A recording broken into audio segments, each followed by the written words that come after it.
Last கிளாஸில் இந்த UN இருக்கா, யுஎனோட 6 முக்கியமான பிரின்சிபல் ஆர்கனை தவிர்த்துட்டு அதுக்கப்புறம் என்ன பார்த்தோம்? முக்கியமானது யுஎன்சிடிடி பார்த்தோமா? அதோட ரிப்போர்ட்டில் என்னென்ன வரும்? யுஎன்சிடி வரல எக்ஸ்பென்ஷன், அது United nation conference on trade development. அப்போ ட்ரேட் சம்மந்தப்பட்ட world investment report, trade development report, commodities development report, இதெல்லாம் யாரோட ரிப்போர்ட்? இதெல்லாம் யுஎன்சிடிடி ரிப்போர்ட். இன்னொரு முக்கியமான ஒரு அவார்டு இருக்கா? அடுத்தது பார்த்தோம் யுஎன் டெசா பார்த்தோமா? UN டெசா means economic and social affairs. அப்போது வேர்ல்டு பாப்புலேஷன் ப்ராஸ்பெக்ட் ரிப்போர்ட் வந்துச்சா? World economic situation prospect report. அடுத்து இன்டர்நேஷ்னல் மைக்ரேஷன் ஸ்டாக்கு அதில் இருந்துச்சு. ஓகே, இந்த மூணுலேயுமே ஒவ்வொன்றுலேயும் ஒரு பாயிண்ட் வந்துருக்கும்ல, யூனிக்காக தெரியும், அது ஞாபகம் இருக்கா? அவங்க செக் பண்ணிக்க. அதாவது இந்த யுஎன் டெசா இருக்கா, அதில் 3 ரிப்போர்ட் இருக்கா? ஒன்று வேர்ல்டு பாப்புலேஷன் ப்ராஸ்பெக்ட், அதில் ஏதாவது ஒரு பாயிண்ட் ஞாபகம் இருக்கான்னு பாருங்கள். அடுத்து இந்தியா பற்றி ஞாபகம் செக் பண்ணுங்கள். அடுத்து வேர்ல்டு எக்கனாமிக் சிச்சுவேஷன் ப்ராஸ்பெக்டில் இந்தியா பற்றி ஒரு பாயிண்ட் ஞாபகம் செக் பண்ணுங்கள். இன்டர்நேஷ்னல் மைக்ரேஷன் ஸ்டாக்கில் ஒரு பாயிண்ட் தான் செக் பண்ணுங்கள். வரலாம் எடுத்து பாருங்கள். அதோட முக்கியமானது வந்து வேர்ல்டு இஸ் க்ரோயிங் வேர்ல்டு. அதான் இதோட மெயின் எய்மே அதானே. என்ன சொல் இந்த ரிப்போர்ட் என்ன சொல்லுது? வேர்ல்டு இஸ் க்ரோயிங், எல்லாம் அதிகமாகுது, வயசானவங்க அதிகமாகறாங்க. அது ஒன்று. ரெண்டாவது 2050 பார்த்தோன்னா ஒரு 9 கண்ட்ரீஸ்லேருந்து மட்டுமே பாதி பாப்புலேஷன் அதிகமாக சொல்கிறாங்க. அதில் இந்தியா இருக்கா கேட்டால் இந்தியா இருக்குது. 2 பாயிண்ட் தான், அவள் தான் முடிஞ்சு போச்சு. பிளாக் பாயிண்ட்லேயே 4 இருக்குன்னா 2 ஒழுங்காக படித்தா போதும், எல்லாத்தையும் படிக்கக்கூடாது. சொல்கிறது பார்த்தா புரியலையா? எல்லாத்தையும் படிக்க முடியாது. அடுத்து இருக்குல்ல, அடுத்து தான் போய்ட்டுருக்கு வேர்ல்டு எக்கனாமிக் சிச்சுவேஷன் ப்ராஸ்பெக்ட்ஸ். இதில் ஏதாவது ஒரு பாயிண்ட் சொல்லுவீங்க, எதை சொல்லுவீங்க?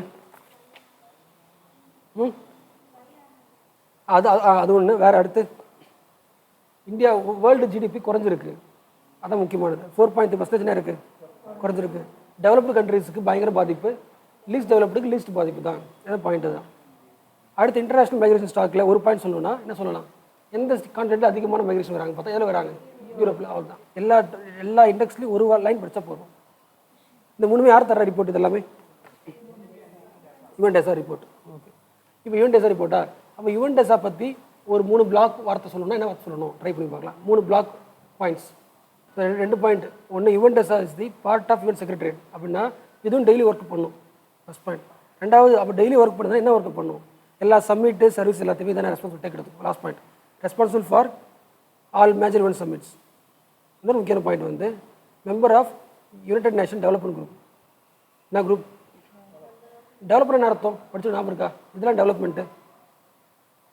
எக்கனாமியில் டெவலப்மெண்ட் வார்த்தை பார்த்து ஞாபகம் இருக்கா? டெவலப்மெண்ட் என்ன அர்த்தம்? லோன் 2 வகையான லோன் இருக்குல்ல, பர்சனல் லோன் இருக்குது, டெவலப்மெண்ட் லோன் இருக்குல்ல. டெவலப்மெண்ட் என்ன அர்த்தம்? நான் கேட்குறேன். இன்ஃப்ராஸ்ட்ரக்சர், எக்ஸாம்பிள் ஹாஸ்பிட்டல், வேறு ஹியூமன் ரிசோர்ஸு, ரோடு எல்லாமே. ஓகே, அப்புறம் என்ன பார்த்தோம்? ஐஎல்ஓ பார்த்தோமா? கரெக்டாக ஐஎல்ஓ பார்க்காம சொல்லுங்க பார்க்கலாம். ஒரு 3 ரிப்போர்ட் கண்டிப்பாக பார்த்தோமா? ஒன்று வந்து வேர்ல்டு எம்ப்ளாய்மெண்ட் சோஷியல் அவுட்லுக், இது ஒன்று. ரெண்டாவது முக்கியமானது ஸ்டாக்கடு ஆட்ஸ். ரெண்டு தான் பார்த்தோம். ரெண்டுத்துலேயும் ஏதாவது ஒரு பாயிண்ட் நான் வராது சொல்லுங்க பார்க்கலாம். இந்த ரிப்போர்ட்டோட வேர்ல்டு எம்ப்ளாய்மெண்ட் சோஷியல் அவுட்லுக்கோட மெயின் எய்ம் என்னது? டிஜிட்டல் லேபர் இந்த உலகத்தை ட்ரான்ஸ்ஃபர் பண்ணியிருக்கா. இது முக்கியமான மொக்க பாயிண்டா? இதான் இந்த ஒரு பிளாக் நமக்கு ஞாபகம் வரல. நம்ம என்ன படத்தில் நம்ம மற்ற எக்ஸ்ட்ரா கால் படிச்சுட்டு டைம் வேஸ்ட் பண்ண தேவையில்லை. சொல்கிற புரியுதா? ஒவ்வொரு டைம் படிக்கும்போதும் இதில் முக்கியமான பாயிண்ட் என்ன நமக்கு ஞாபகம் வரலன்னா அடுத்து படிக்காதீங்க. ஓகே, அடுத்து ஸ்டாகர் ரிப்போர்ட் இருக்குல்ல, அதில் பிளாக் வார்த்தை சொல்லி பார்க்கலாம். அந்த ரிப்போர்ட்டில் முக்கியமான பாயிண்ட் என்னென்னா, குளோபல் லெவலில் ஃபோர்ஸ்டு லேபரு எக்ஸ்ப்ளாய்டேஷனில் 98% யார் தான் அஃபெக்ட் ஆகிறா? உமன் தான் அஃபெக்ட் ஆகிறாங்க. ஓகே, ஸோ அடுத்து என்ன பார்க்கலாம்? எஃப்ஏஓ பார்க்கலாமா? எஃப்ஏஓ என்ன அர்த்தம்? Food agriculture. அப்போ அதோட மெயின் நேம் என்ன இருக்கும்? ஃபுட் செக்யூரிட்டி தான். அதாவது உலக மக்கள் எல்லோரும் என்ன கிடைக்கணும்? சாப்பாடு கிடைக்கணும். அதாவது வறுமையிலிருந்து ஒத்துக்கிடணும். இப்போ போட்டு பாருங்கள். இப்போ முதல்ல ஹெட்குவார்ட்டர் பாருங்களேன். ஹெட்குவார்ட்டர் எங்கே? Rome, Italy. ஓகேவா? சரி, இட்ஸ் பேரண்ட் ஆர்கனைசேஷன் இஸ் யூகோசாக்.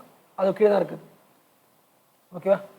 சரி, எஃப்ஏஓட மெயின் கோல் என்னது? To achieve food security for all. புரிஞ்சுல? இதுதான் மெயின் எய்ம் ஆஃப் எஃப்ஏஓ. எல்லாருக்கும் சாப்பாடு கிடைக்கணும். Let there be a bread. எல்லாருக்குமே சாப்பாடு கிடைக்கும். ஸோ ஃபுட் செக்யூரிட்டியை இம்ப்ரூவ் பண்ணுறதுக்கு எதாவது இம்ப்ரூவ் பண்ணணும். முதல்ல அக்ரிகல்ச்சரை இம்ப்ரூவ் பண்ணணும். கரெக்டாக?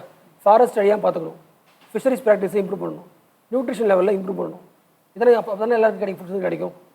நீங்கள் எக்ஸ்ட்ரா தெரிஞ்சுக்க வேண்டியது எஃப்ஏஓவில் இதுவும் பண்ணுறாங்க. To eradicate animal disease and control pest. Okay, அப்போது உலகத்தில் ஏதோ ஒரு இன்ஸ்டியூஷன் இருக்குது, அது விவசாயத்தை பார்த்துக்கிட்டே இருக்குது, அப்புறம் எந்த இருக்கும்? எஃப்ஏஓ தான் இருக்கும். ஓகேவா? அப்போ அதை ரிப்போர்ட்டிங் படிச்சுட்டே இருக்கணும். அக்ரிகல்ச்சர் இப்போ எல்லா ஊரில் எப்படி இருக்குது, எவ்வளோ ப்ரொடியூஸ் பண்ணுறாங்க, என்ன ப்ரொடியூஸ் பண்ணுறாங்க, டெவலப் ஆகுதா இல்லையா, இல்லை அப்படி படிக்கணும்னா யாரோட ரிப்போர்ட் படிக்கணும்? எஃப்ஏஓ படிச்சா தான் தெரியும். இந்தியா உலகத்தில் எத்தனை பேர் சாப்பாடு கிடைக்குது கிடைக்கல தெரிஞ்சுன்னா எஃப்ஏஓ ரிப்போர்ட் தான் முடிக்கணும். ஓகேவா? ஸோ எஃப்ஏஓ எதுக்கிட்ட வருது? எல்லாமே யூன் கிட்ட தான். மெயின் எய்ம் என்னது? டு டிஃபீட் தி ஹங்கர், பசியை போக்குறது தான் எய்ம். ஓகேவா? ஸோ ஃபஸ்ட் ரிப்போர்ட் பாருங்கள். ஃபஸ்ட் ரிப்போர்ட் அது state of food security and nutrition the world. வேர்ல்டில் ஃபுட் செக்யூரிட்டி எப்படி இருக்குது, நியூட்ரிஷன் எப்படி இருக்குன்றது ரிப்போர்ட் 2020 ரிப்போர்ட். ஓகேவா?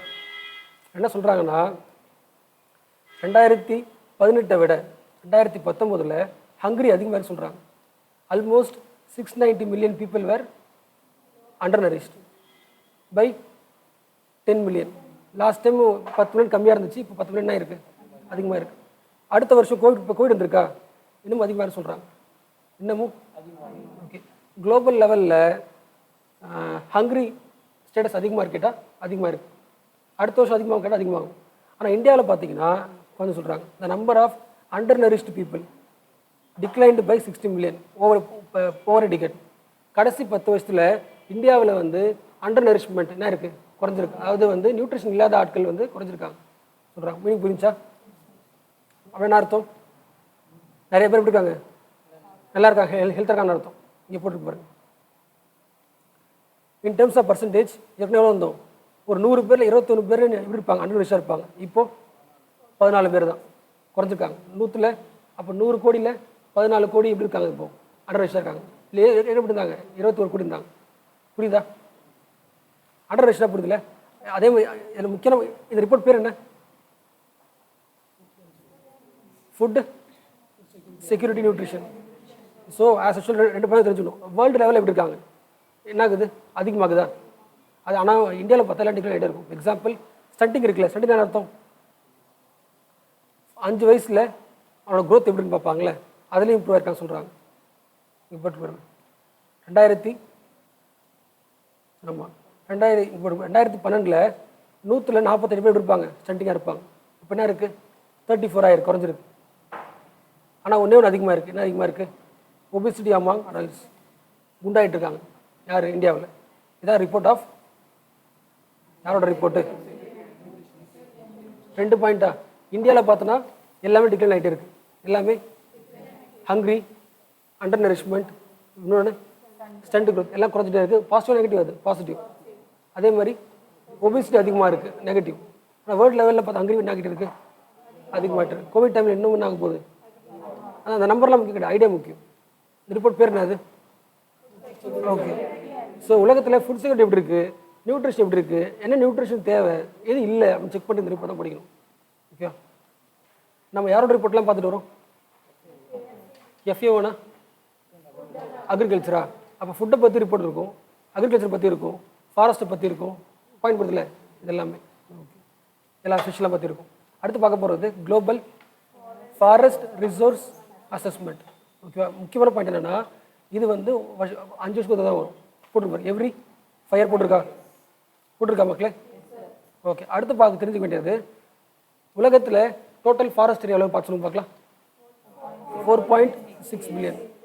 எத்தனை பர்சன்டேஜ் அது? அது அப்படின்னா அர்த்தம், ஒட்டுமொத்த லேண்டில் உலக குளோபலில் எவ்வளோ லேண்ட் இருக்குன்னு பார்த்தா 31% தான் ஃபாரஸ்ட் இருக்குது. டோட்டல் எர்த்தில் ஃபாரஸ்ட் தான் பர்சன்ட் இருக்குது, 31%. அதில் எந்த ஃபாரஸ்ட் அதிகமாக இருக்குது பார்த்து சொல்லுங்கள். ட்ராபிக்கல் ஃபாரஸ்ட் தான் அதிகம் இருக்குது. எத்தனை பர்சன்டேஜ்? 45%. அடுத்து அதிகமாக ஃபாரஸ்ட் என்ன ஃபாரஸ்ட்டு? பொரியல் ஃபாரஸ்ட். அடுத்து அதிகமாக இருக்கிறது டெம்பரேட். அதுக்கப்புறம் சப் ட்ராபிக்கல். புரிஞ்சுல? ஏன் ட்ராபிக் ஃபாரஸ்ட் அதிகமாக இருக்குது? அது ஈக்குவட்டோரியல் ரீஜன் அதிகமாக இருக்கும். இந்த ஆர்டர் முக்கியம். என்ன படிச்சுருக்கோம் நம்ம? ஃபாரஸ்ட் ஏரியா பார்க்குறோம். ஏரியா எங்கே அதிகமாக இருக்குன்னு பார்த்தா எந்த ஃபாரஸ்ட் அதிகமாக இருக்குது? Tropical forest. Total global total ஏரியாவில் எத்தனை பர்சன்ட் ஃபாரஸ்ட் இருக்குது கேட்டால் 13%. அது எவ்வளோ ஏக்கர்னு பார்த்தா 4.6 பில்லியன் ஹெக்டர். புரிஞ்சா? எந்த கண்ட்ரியில் பெரிய லார்ஜ் ஏரியா ஃபாரஸ்ட் இருக்குன்னு பாருங்கள்.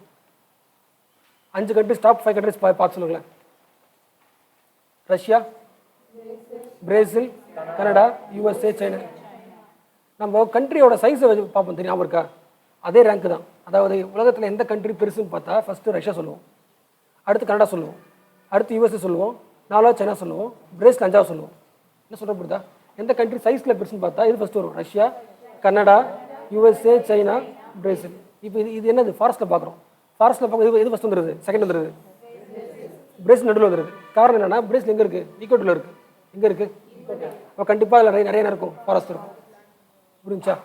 இந்த 5 கண்ட்ரிஸ் மட்டுமே 54% ஆஃப் வேர்ல்ட்ஸ் ஃபாரஸ்ட் இருக்குது. 2 இருக்கு மக்களே. ஃபாரஸ்ட் ஏரியா வேறு, ஃபாரஸ்ட் டென்சிட்டி வேறு. எக்ஸாம்பிள், ஒரு கண்ட்ரி குட்டியும் இருக்குது, இதில் 100 மரம் இருந்தால் கூட அதிகமாக டென்சிட்டி அதிகமாக இருக்கும். நம்ம பார்க்குறது டென்சிட்டி கிடையாது, ஏரியா பார்க்குறோம். எந்த கண்ட்ரியில் பெரிய ஏரியா இருக்குன்னு பார்க்குறோம். எங்கே அதிகமாக இருக்குது? Russia, Brazil, Canada. ஜென்ரலாக யோசிங்களேன், ஜென்ரலாக இந்த வேர்ல்டு ஃபாரஸ்ட்டோட லேண்ட் இருக்குல்ல, சைஸ் அது குறைஞ்சிருக்கும் அதிகமாக இருக்குமா? குறைஞ்சதாக இருக்கும். இங்கே போட்டிருக்கு பாருங்க, 1990 இருந்து ஒரு 178 மில்லியன் ஹெக்டர் லேண்ட் தான் இருக்குது, குறைஞ்சிருக்கு. அது வந்து ஒரு எக்ஸாம்பிள் சொல்லணும்னா லிபியா கண்ட்ரி அளவுக்கு சைஸ் சொல்கிறாங்க. ஒரு கண்ட்ரி அளவு சைஸ் அளவுக்கு என்ன இருக்குது கொஞ்சம் சொல்கிறாங்க. பிடிச்சா புரியலையா? ஓகே. அடுத்த இந்தியா பாருங்களேன். இந்தியா பாயிண்ட் இருக்கா பாருங்களேன். India point. India has ranked 3rd among the top 10 countries. எதுக்கு? ஃபாரஸ்ட் கெயின் ஆனது. கவனிங்களேன், 2 பாயிண்ட் தெரிஞ்சுங்க. அதாவது ஃபாரஸ்ட் வந்து கடைசி 10 வருஷமாக லெவல் குறைஞ்சிட்டே இருக்குது. ஆனால் எப்படி குறைஞ்சிட்டு இருக்குன்னா 2018 வச்சுக்கலாம். 2018 வந்து சரி எழுத முடியாதுல்ல, சரி 2018 வந்து ஒரு 50 ஏக்கர் லேண்டு ஃபாரஸ்ட் அழிஞ்சு போச்சு வச்சுக்கலாம். 2019 ஒரு 30 ஏக்கர் லேண்டு அழிஞ்சிட்டு இருக்கு. 2020 10 ஏக்கர் அழிஞ்சிட்டு இருக்கு. மொத்தம் எவ்வளோ அழிஞ்சிருக்கு? 50, 30, 90 ஆயிருக்கா? அப்போது வருஷம் ஃபாரஸ்ட் நைட் இருக்கு அழிஞ்சிட்டு தான் இருக்குது. ஆனால் அழிஞ்சு நைட் இருக்குது குறைஞ்சிட்டே இருக்குது. 50 ஏக்கர் அழிஞ்சது, இப்போ 30 ஏக்கர் அழியுது. அடுத்து 10 ஆனால் நைட்டு தான் இருக்குது, அழிஞ்சு தான் இருக்குது. இது இருந்துச்சுங்க. ஆனால் எந்த கண்ட்ரியில் ஃபாரஸ்ட் ஏரியா இம்ப்ரூவ் ஆகிட்டே இருக்குன்னா இந்தியாவில் சொல்கிறாங்க. அந்த மாதிரி பாருங்க, ரேங்க் போட்டிருக்கா. India is ranked 3rd among the top 10 countries which is gaining the forest areas. First எது? சைனா, அடுத்து ஆஸ்திரேலியா, அடுத்து இந்தியா. இந்த 3 எதுக்கு? இது 3மே ஃபாரஸ்ட் ஏரியா அதிகமாக இருக்குது. புரிஞ்சுல? ஓகே. அடுத்து பாருங்களேன், அடுத்த பாயிண்ட் முக்கியம். Asian continent reported the highest net gain in forest area. 2010 பார்த்தா கடைசி 10 வருஷத்தில் எந்த ஏரியாவில் அதிகமாக இருக்குது ஃபாரஸ்ட் ஏரியா? ஏஷியாவில். ஓகேவா? நீங்கள் படிக்கும்போது எந்த ஆர்கனைசேஷன் எந்த ரிப்போர்ட்டும் லிங்க் பண்ணிங்க, மெமரி பண்ணாதீங்க. ஓகேவா? ஃபுட்டுனா கண்டிப்பாக இதில் எது வரும்? கண்டிப்பாக அக்ரிகல்ச்சரு, ஃபாரஸ்ட்டு, ஃபிஷிங் பற்றி இருந்தாலும் எஃப்ஏ வந்துடும். ஓகேவா? நீங்கள் சொல்லுங்க போகணும் அப்படியா? குளோபல் லெவலில் ஃபாரஸ்ட் ஏரியா எவ்வளோ இருக்குது? இல்லை ஏரியா சொல்லுங்கள். 4.4 பில்லியனா 4 மில்லியனா? 4 பில்லியன் ஏக்கரா ஹெக்டரா? ஓகேவா? இந்த 4 பில்லியன் ஹெக்டரில் இந்த பாயிண்ட் பாருங்கள், ப்ரைமரி ஃபாரஸ்ட் போட்டிருக்கா. ப்ரைமரி ஃபாரஸ்ட்னா நேச்சுரல் ஃபாரஸ்ட், அதாவது எதுவுமே டிஸ்டர்ப் பண்ணாமல் அப்படியே இருக்கிற ஃபாரஸ்ட். அது எவ்வளோ தான் இருக்குது? 1 பில்லியன் தான் இருக்குது. என்ன பாயிண்ட் போட்டா புரியலையா? அதாவது அங்கே இருக்கிற நேட்டிவ் ஸ்பீஷஸை டிஸ்டர்ப் பண்ணாமல் அப்படியே இருக்கிற ஃபாரஸ்ட் இதுதான், 1 பில்லியன் தான்.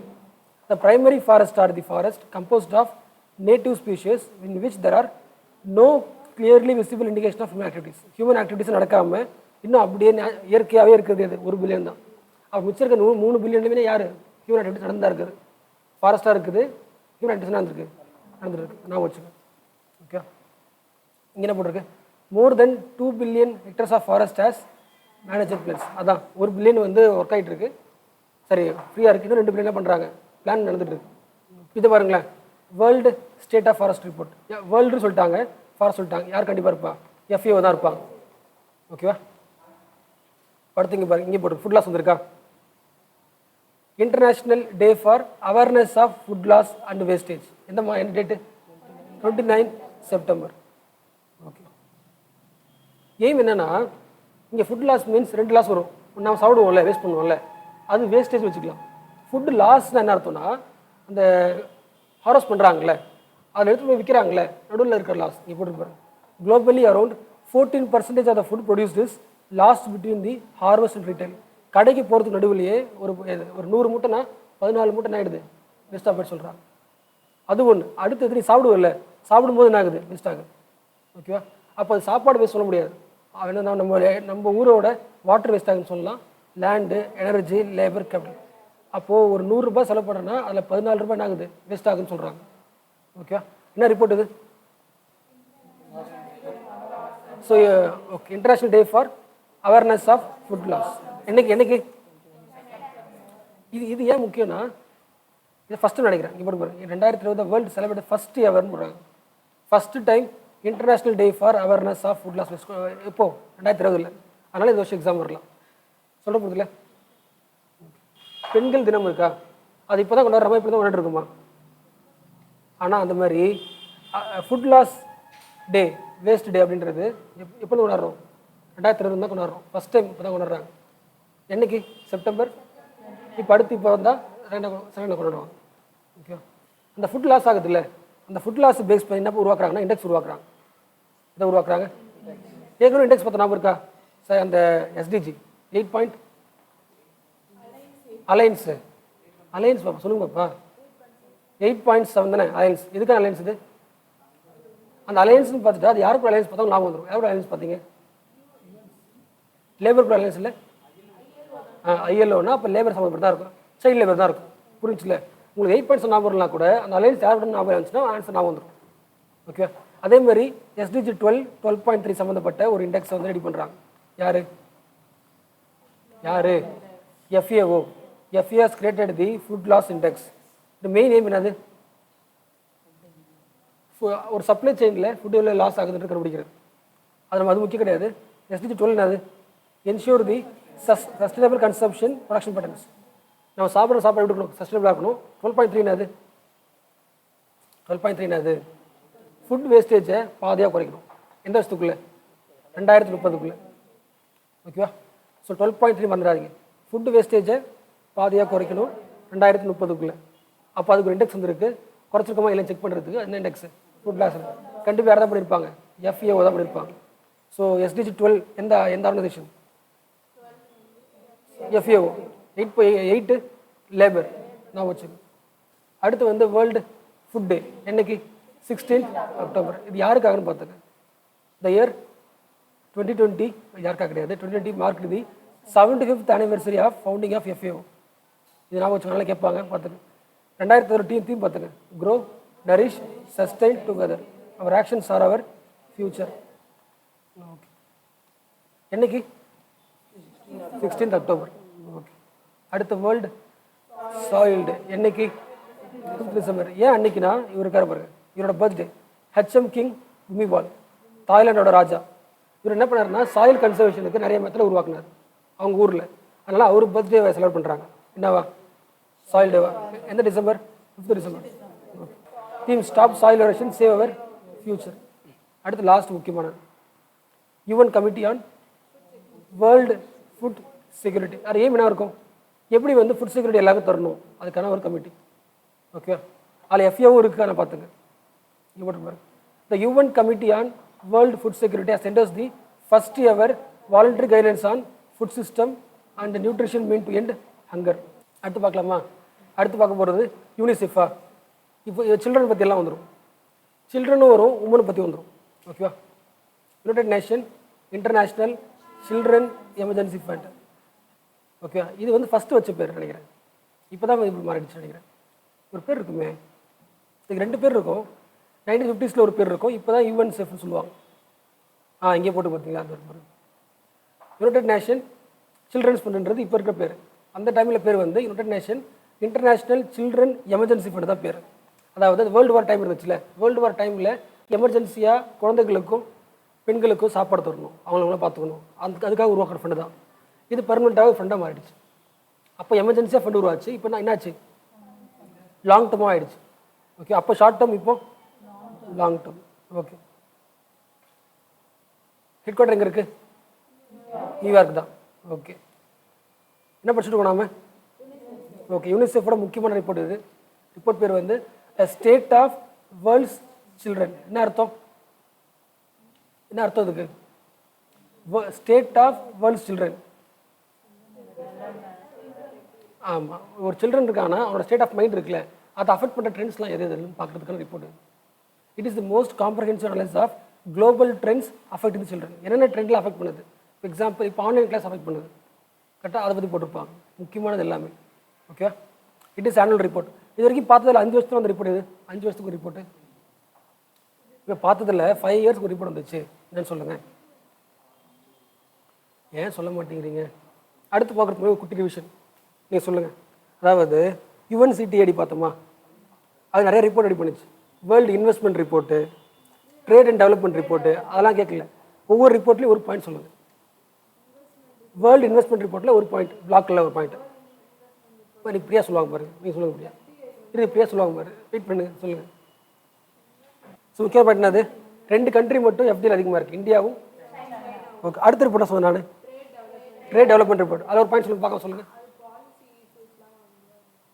ஒரு மெயின் நேம் என்னது? கதை நான் இருக்க கதை கதை கேட்குறேன். உலக அளவில் எந்த பாலிசி வந்து ட்ரேட் பண்ணுறதுக்கு இஷ்யூவாக இருக்குது, அதில் பாயிண்ட் அது. அடுத்த ரிப்போர்ட் சொல்லுங்கள், கம்யூனிட்டி டெவலப்மெண்ட் ரிப்போர்ட். ஞாபகம் இருக்குல்ல, ஒவ்வொரு கண்ட்ரியும் எந்த கம்யூனிட்டி டிபெண்ட் பண்ணியிருக்கு. ஓகே, அவ்வளோதான். எஃப்ஏஓ பார்த்தோம்ல, எஃப்ஏஓவில் ரிப்போர்ட் பார்த்தோமா? என்ன ரிப்போர்ட் பார்த்தோம்? ஃபஸ்ட் ரிப்போர்ட்னா அது ஃபுட்டு செக்யூரிட்டி தான் ஃபஸ்ட்டு பார்த்தோம். ஃபுட் செக்யூரிட்டி எப்படி இருக்குது? வேர்ல்டு லெவலில் செக்யூரிட்டி குறைஞ்சிருச்சு, ஆனால் இந்தியாவில் என்ன இருக்குது? இது அதிகமாக இருக்குது, டெவலப்மெண்ட் அதிகமாக இருக்குன்னு சொல்லாமா? நரிஷ்மெண்ட் அது குறைஞ்சிருக்கு, அண்டர் நரிஷ்மெண்ட். அது பார்த்தோம். அடுத்து என்ன பார்த்தோம்? ஃபாரஸ்ட் ரிப்போர்ட் பார்த்தோமா? ஃபாரஸ்ட் ரிப்போர்ட்டா ஃபாரஸ்ட் அசஸ்மெண்ட்டா? ஓகே, ஃபாரஸ்ட் ஏரியா என்ன இருக்குது? குறைஞ்சிருக்கு, அது பார்த்தோமா? அடுத்து என்ன பார்த்தோம்? 2 டே பார்த்தோமா? ஒன்று வந்து ஃபுட் லாஸ் வேஸ்ட் டே சொல்லுங்கள். செப்டம்பர் மாதம் மேரேஜ் நடக்கும், ஃபுட்லாம் லாஸ் ஆகிடுச்சு வச்சுக்கலாம், 29. அடுத்த டே வந்து வேர்ல்டு ஃபுட் டே. அன்னைக்கு அக்டோபர், மேரேஜ் செப்டம்பர் நடந்துடும், அக்டோபர் ஃபுல்லாக எங்கே போயிடுவாங்க? சாப்பிட போயிடுவாங்க. October 16th October. Okay, world soil டே 5 சாயில், டிசம்பர். நீங்கள் சொல்லுங்கள், UN committee on world food security எதாவது படிச்சிங்களா? எந்த டாபிக்ல படிச்சிங்க?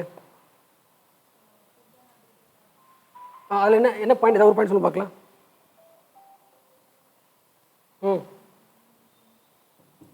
இந்த கமிட்டியோட மெயின் எய்ம் என்னென்னா, எல்லா கவர்மெண்ட்டையும் ஒன்றா சேர்த்து இந்த உலகத்தில் ஃபுட் செக்யூரிட்டி எப்படி இம்ப்ரூவ் பண்ணலான்னு தான் எய்ம் இந்த கமிட்டியோட எய்ம். ஓகே, அதை மட்டும் பாருங்களேன். First ever voluntary guidelines for food system nutrition to ஹெண்ட் அங்கே என்ன பண்ணுறாங்க பாருங்கள். என்ன பண்ணுறாங்க? International platform, inter governmental platform to ensure the food security. மக்களே, என்ன மக்களே, யூனிசெஃப் மேலே இருக்கு போட்டிருக்கா. இந்த கமிட்டி நாம் ஏன் படிக்கிறோம்னா, 2021 நியூஸ் வந்துருக்கு, 2021 என்ன வந்திருக்கு? Voluntary guidelines. அதாவது வந்து ஹங்கரையும் மால் நியூட்ரிஷனையும் குறைக்கிறதுக்கு எதெல்லாம் ஃபாலோ பண்ணணும் அப்படின்னு முக்கியமான பாயிண்ட் போடுறதுல யார் கொடுத்துருக்க கைட்லைன்ஸ்? யார் கொடுத்துருக்கா? இந்த கமிட்டி கொடுத்துருக்கு. மோஸ்ட் இம்பார்ட்டண்ட்டு எக்ஸாம்லேயும் சரி, இப்போ உங்கள் கிராமம் இருக்குது, இந்த கிராமத்தில் ஹங்கர் இருக்குது, அது எப்படி சரி பண்ணலாம், உங்களுக்கு ஒரு பாயிண்ட்ஸ் வேணும்ல, நீங்கள் யோசிக்க தேவையில்லை, இந்த கைட்லைன்ஸ்லேயே இருக்கும். அதை பார்த்து என்ன பண்ணால் போதும், நீங்கள் இம்ப்ளிமெண்ட் பண்ணாலே போதும். புரிஞ்சா? Most important. Okay, world food security ஒரு கமிட்டி இருக்கா கேட்டால் கமிட்டி இருக்குது. அதை ஹோஸ்ட் பண்ணுறது யாருன்னு பார்த்தா எஃப்ஏஓ தான். ஓகே, அடுத்து என்ன பார்த்து வரும்? யூனிசெஃப் பார்த்து வரும். அதாவது சைல்டுக்கான ஃபண்ட். அப்போ சைல்டை பற்றியான ஃபண்டுக்கு இது இருக்கும். கரெக்டாக இது பார்த்தாச்சுல. இது அடுத்து ஃபஸ்ட் என்ன பார்த்தோம்? நம்ம ஸ்டேட் ஆஃப் வேர்ல்டு சில்ட்ரனை அஃபெக்ட் பண்ணுற முக்கியமான ட்ரெண்ட் எது? அது இது வந்து இந்த பப்ளிகேஷன். அடுத்து லாஸ்ட் அட் ஹோம் ரிப்போர்ட், அதான் போட்டிருக்கு. அது மெயின் நேம் என்னது? இந்த ரிப்போர்ட் என்ன சொல்கிறாங்கன்னா, ஒரு இந்தியா வச்சுக்கலாம் எக்ஸாம்பிள். இந்தியாவுக்குள்ளேயே ஒரு சில்ட்ரன் என்ன ஆகிறாங்கன்னா டிஸ்பிளே ஆகிட்டு இருக்காங்கன்னு சொல்கிறாங்க. பாயிண்ட் போட்டு தான் புரியல மக்களே. லாஸ்ட் அட் ஹோம்னா அந்த மைக்ரேஷன் பார்த்தோமா, ஒரு நாட்டிலேருந்து இன்னொரு நாட்டுக்கு போகிறது மைக்ரேஷன். இன்டர்னல் டிஸ்பிளேஸ்மெண்ட்னா, இப்போ நம்ம ஊர்லேயே ஒரு 10 வீடு இருக்கும்ல, அங்கே ஒரு பெரிய டேமேஜ் வந்துருக்கும், வேறு ஊருக்கு போயிடுவாங்க. Internally displaced. விழுப்புரத்தில் பெரிய வேலை வந்துருச்சு, நம்ம என்ன பண்ணுவோம்? வேறு ஊருக்கு போயிடுவோம்ல, அந்த மாதிரி அதை பற்றியான ரிப்போர்ட் சொல்கிறாங்க. ஆல்மோஸ்ட் ஃபஸ்ட் பண்ணி பார்க்கலாம். ஆல்மோஸ்ட் ஃபஸ்ட் டைம் புரியுதா? Almost 33 million people were internally displaced 2019. Meaning புரியுதா? அப்படின்னா அர்த்தம், ஒரு நாட்டுக்குள்ளேயே அவங்களுக்கு வீடு இருந்திருக்கு, அந்த வீட்டு இருக்க முடியல, வேறு இடத்துக்கு போயிட்டாங்கன்னு அர்த்தம். ஓகேவா? புரியுதா? இந்த 33 மில்லியனில் 25 மில்லியன் மக்கள் வந்து அந்த ஊர் விட்டு மாறுறாங்கன்னா காரணம் என்னன்னா நேச்சுரல் டிசாஸ்டர். 8 மில்லியன் காரணம் என்னன்னா கான்ஃப்ளிக்ட் வயலன்ஸ் இருக்கும். ஓகே, ஆனால் இந்தியா ஓரளவுக்கு ஓகே சொல்கிறாங்க. என்ன காரணம் நீங்கள் போட்டு பாருங்களேன். இந்தியாவில் மட்டும் over 5 million people were internal displaced. அப்படின்னு அர்த்தம், எக்ஸாம்பிள் இங்கே ஒருத்தருக்கா வச்சுங்களேன், இவன் வேறு ஊருக்கு போயிடுறான், இல்லை வேறு ஊரில் இருக்கானா இந்த ஊருக்கு போயிடுறான். எத்தனை எத்தனை மில்லியனு? 5 மில்லியன் எத்தனை லட்சம்? 50 லட்சம். ஓகே. ஆனால் காரணம் பார்த்தீங்கன்னா இந்த 5 மில்லியன் ப்ளஸ்ஸுமே டியூ டு நேச்சுரல் டிசாஸ்டர் தான். கான்ஃப்ளிக்ட் வயலன்ஸில் போனவங்க எவ்வளோ? 19,000. ஓகே. அடுத்து பாருங்களேன், highest number of new internal displacement in the world. யார்? இந்தியா மானே, India. It consist of highest number of new internal displacement, followed by Philippines, Bangladesh, China. Okay. Okay. இந்த 33 million டிஸ்பிளேஸ்மெண்ட்டில் 12 million யாரும் வந்துடுறான்? சில்ட்ரன் வந்துடுறாங்க. அதாவது படிக்கணும் நம்ம யூனிசெஃபில். ஓகேவா? புரிச்சா புரியலையா? ஓகே. எத்தனை பேர்? பாதிக்கு பாதியா? சொல்லலாமா? 3 பிரிச்சுக்கலாமா? 1/3 சொல்லலாமா? ஸோ 12 மில்லியன் சில்ட்ரன் வந்து டிஸ்பிளேஸ் ஆகுறாங்க. அது காரணம் வந்து அதில் வந்து 8 மில்லியன் வந்து டிசாஸ்டர், 3 மில்லியன் காரணம் கான்ஃப்ளிக்ட். ரிப்போர்ட் பேர் என்னது? Last at home. வீடு இழந்தவர்கள். வீடு இழந்து வேற இடத்துக்கு போயிட்டாங்க. ஓகே. 1 மில்லியனா 10 லட்சம், 30 மில்லியனா 3 கோடி மக்கள். 3 கோடி மக்களுக்கு என்ன இல்லை? வீட்டில் மாட்டாங்க. ஒரு வருஷத்தில் மட்டும் சொல்கிறாங்க, டோட்டலாக கிடையாது. ஒரு வருஷத்தில் 2019 மட்டும்தான் இது. ஓகேவா? இந்த ரிப்போர்ட்டை படிச்சிங்கன்னா எந்த ஊரில் எந்த மக்கள் எந்த இனம் அதிகமாக வீடு இழந்திருக்கு, காரணம் என்ன, என்ன நேச்சுரல் டிசாஸ்டர்னு பார்க்கலாம். இப்போ ஐஎஸ்ஆர் இருக்கிறதால இது மோஸ்ட்டாக போட்டிருக்கு, டிசாஸ்டராக போட்டிருக்கு. ஒவ்வொரு ஊர்லேயும் எந்த டிசாஸ்டர் பாதிக்கப்பட்டுச்சு, அதுக்கு ரெமெடிஸ் என்னென்னு ரிப்போர்ட்லாம் கொடுத்துருப்பாங்க. இதெல்லாம் படிச்சுக்கலாம். மோஸ்ட் இம்பார்ட்டன்ட் ரிப்போர்ட் இது. Remote learning reachability report. Meaning புரியுதா? மீனிங் புரியுதா மக்களே? அதாவது எஜுகேஷன் வந்ததுக்கப்புறம் பசங்களோட படிப்பு எப்படி இருக்குது அப்படின்னு பார்த்து சொல்கிறாங்க. என்ன சொல்கிறாங்க? 1/3, அதாவது 3ல் ஒரு என்னது? ஆமாம், ஒருத்தவங்களால என்ன பண்ண முடியல? ரிமோட் லேர்னிங் பண்ண முடியல. ரிமோட்னா ஊரில் இருந்துக்கிட்டு வில்லேஜ்லேருந்து படிக்கணும்னு சொல்கிறாங்க. அட்லீஸ்ட் 1/3 அப்படின்னா ஒரு வச்சுக்கலாம். ஒரு 100 கோடினா ஒரு 30 வச்சுக்கலாமா? வச்சுக்கலாம் மக்களே. Yes. Which work couldn't assess the remote learning since schools have been shut down because of COVID-19. இந்தியாவில் பாருங்கள், இந்தியாவில் 24% பசங்களுக்கு எஜுகேஷன் அசஸ் பண்ண முடியல சொல்கிறாங்க. ஜஸ்ட் சாரி தப்பா சொல்லிட்டேன்னா 24% of Indian household have internet to association. Okay. அப்போ 100ல் 24 பேர் தான் ஆன்லைன் அட்டன் பண்ணுறாங்க, மிச்சம் இருக்கிறவங்க அட்டன் பண்ணல சொல்கிறாங்க. So likely to widen the learning gap across the high, middle. அப்போ கிளாஸ் கேப் இன்னும் நாங்கள் சொல்கிறாங்க அதிகமாக சொல்கிறாங்க. ஓகே. எத்தனை பர்சன்டேஜ் கிளாஸ் அட்டன் பண்ணுறாங்க? அது இந்தியாவில் வேர்ல்டுலையா? வேர்ல்டுல பார்த்தா 1/3 தான். 1/3 என்ன கிடைக்குது? கிடைக்க மாட்டேங்குது. couldn't assess remote learning since schools have shut down. Okay. அடுத்து பார்த்துருங்க. அதாவது மார்டாலிட்டி ரேட் எப்படி இருக்குது? மார்டாலிட்டி தெரியும்ல, இறப்பு விகிதம். Okay. So globally child mortality என்ன இருக்குது? ட்ராப் ஆயிருக்கு. ஓகேவா? அண்டர் 5 மார்டாலிட்டி ரேட் என்ன இருக்குது? இது இந்தியா நினைக்கிறேன். இந்தியாவில் இன்ஃபண்ட் மார்டாலிட்டி ரேட்டு, அப்புறம் வந்து என்னது மார்டாலிட்டி ரேட்டு எல்லாமே என்ன இருக்குது? குறைச்சி தான் இருக்குது. அப்புறம் புரியுதா உங்களுக்கு? அதாவது எங்கே போட்டிருக்கு? ஒரு 1000 குழந்தை பிறக்குதுன்னா எத்தனை குழந்தை வந்து இறந்து போகுது அப்படின்னா 28 இருந்துச்சு. இப்போது 22 குறைஞ்சிருக்கு. 5 வயசுக்குள்ளே இறக்குறவங்களும் என்ன இருக்குது? 1990ல் 126 பேர் இறக்குறாங்க 1000 குழந்தைங்கள. இப்போது 34 பேர் தான் இறக்குறாங்க. ஓகேவா? அதான் போட்டு in India the child mortality has declined substantially between 1992 கடைசி 20 வருஷத்தில் பயங்கரமாக என்ன இருக்குது? குறைஞ்சிருக்கு. ஸோ அடுத்து ஃபஸ்ட் எதை பார்த்துக்கலாம்? வேர்ல்டு இங்கிலீஷ் வரல. ஸோ அடுத்து பார்க்க போகிறது வேர்ல்டு பேங்க் குரூப்பா. இந்த வேர்ல்டு பேங்க் குரூப்னு சொன்னால் இந்த பேங்க்குள்ளே 5 பேங்க் வரும். அந்த 5 பேங்க் சேர்ந்தா தான் என்னது? World bank group. அந்த 5 பேங்க் வாங்குறதுக்கு முன்னாடி இது பேங்க் தானே. அப்போ ஒரு தனி ஆள் போயிட்டு கடை தருமா? ஒரு கடை தராது தானே. அப்போ எது கடன் தரும்? ஐடியா இருக்குல்ல, ட்ரை பண்ணி பார்க்கலாம். எதுக்கு கடன் தருவது? இன்வெஸ்ட்மெண்ட்னா கரெக்டு தான். மெயின் பாயிண்ட் என்னன்னா, வேர்ல்டு பேங்க் கடன் தரணும்னா ஒன்லி ஃபார் டெவலப்மெண்ட் தான். எதுக்கு மட்டும் தரும்? டெவலப்மெண்ட் அர்த்தம் டெவலப்மெண்ட்டாக புரிஞ்சு போச்சுல. வீடு கட்டுறதுக்கா?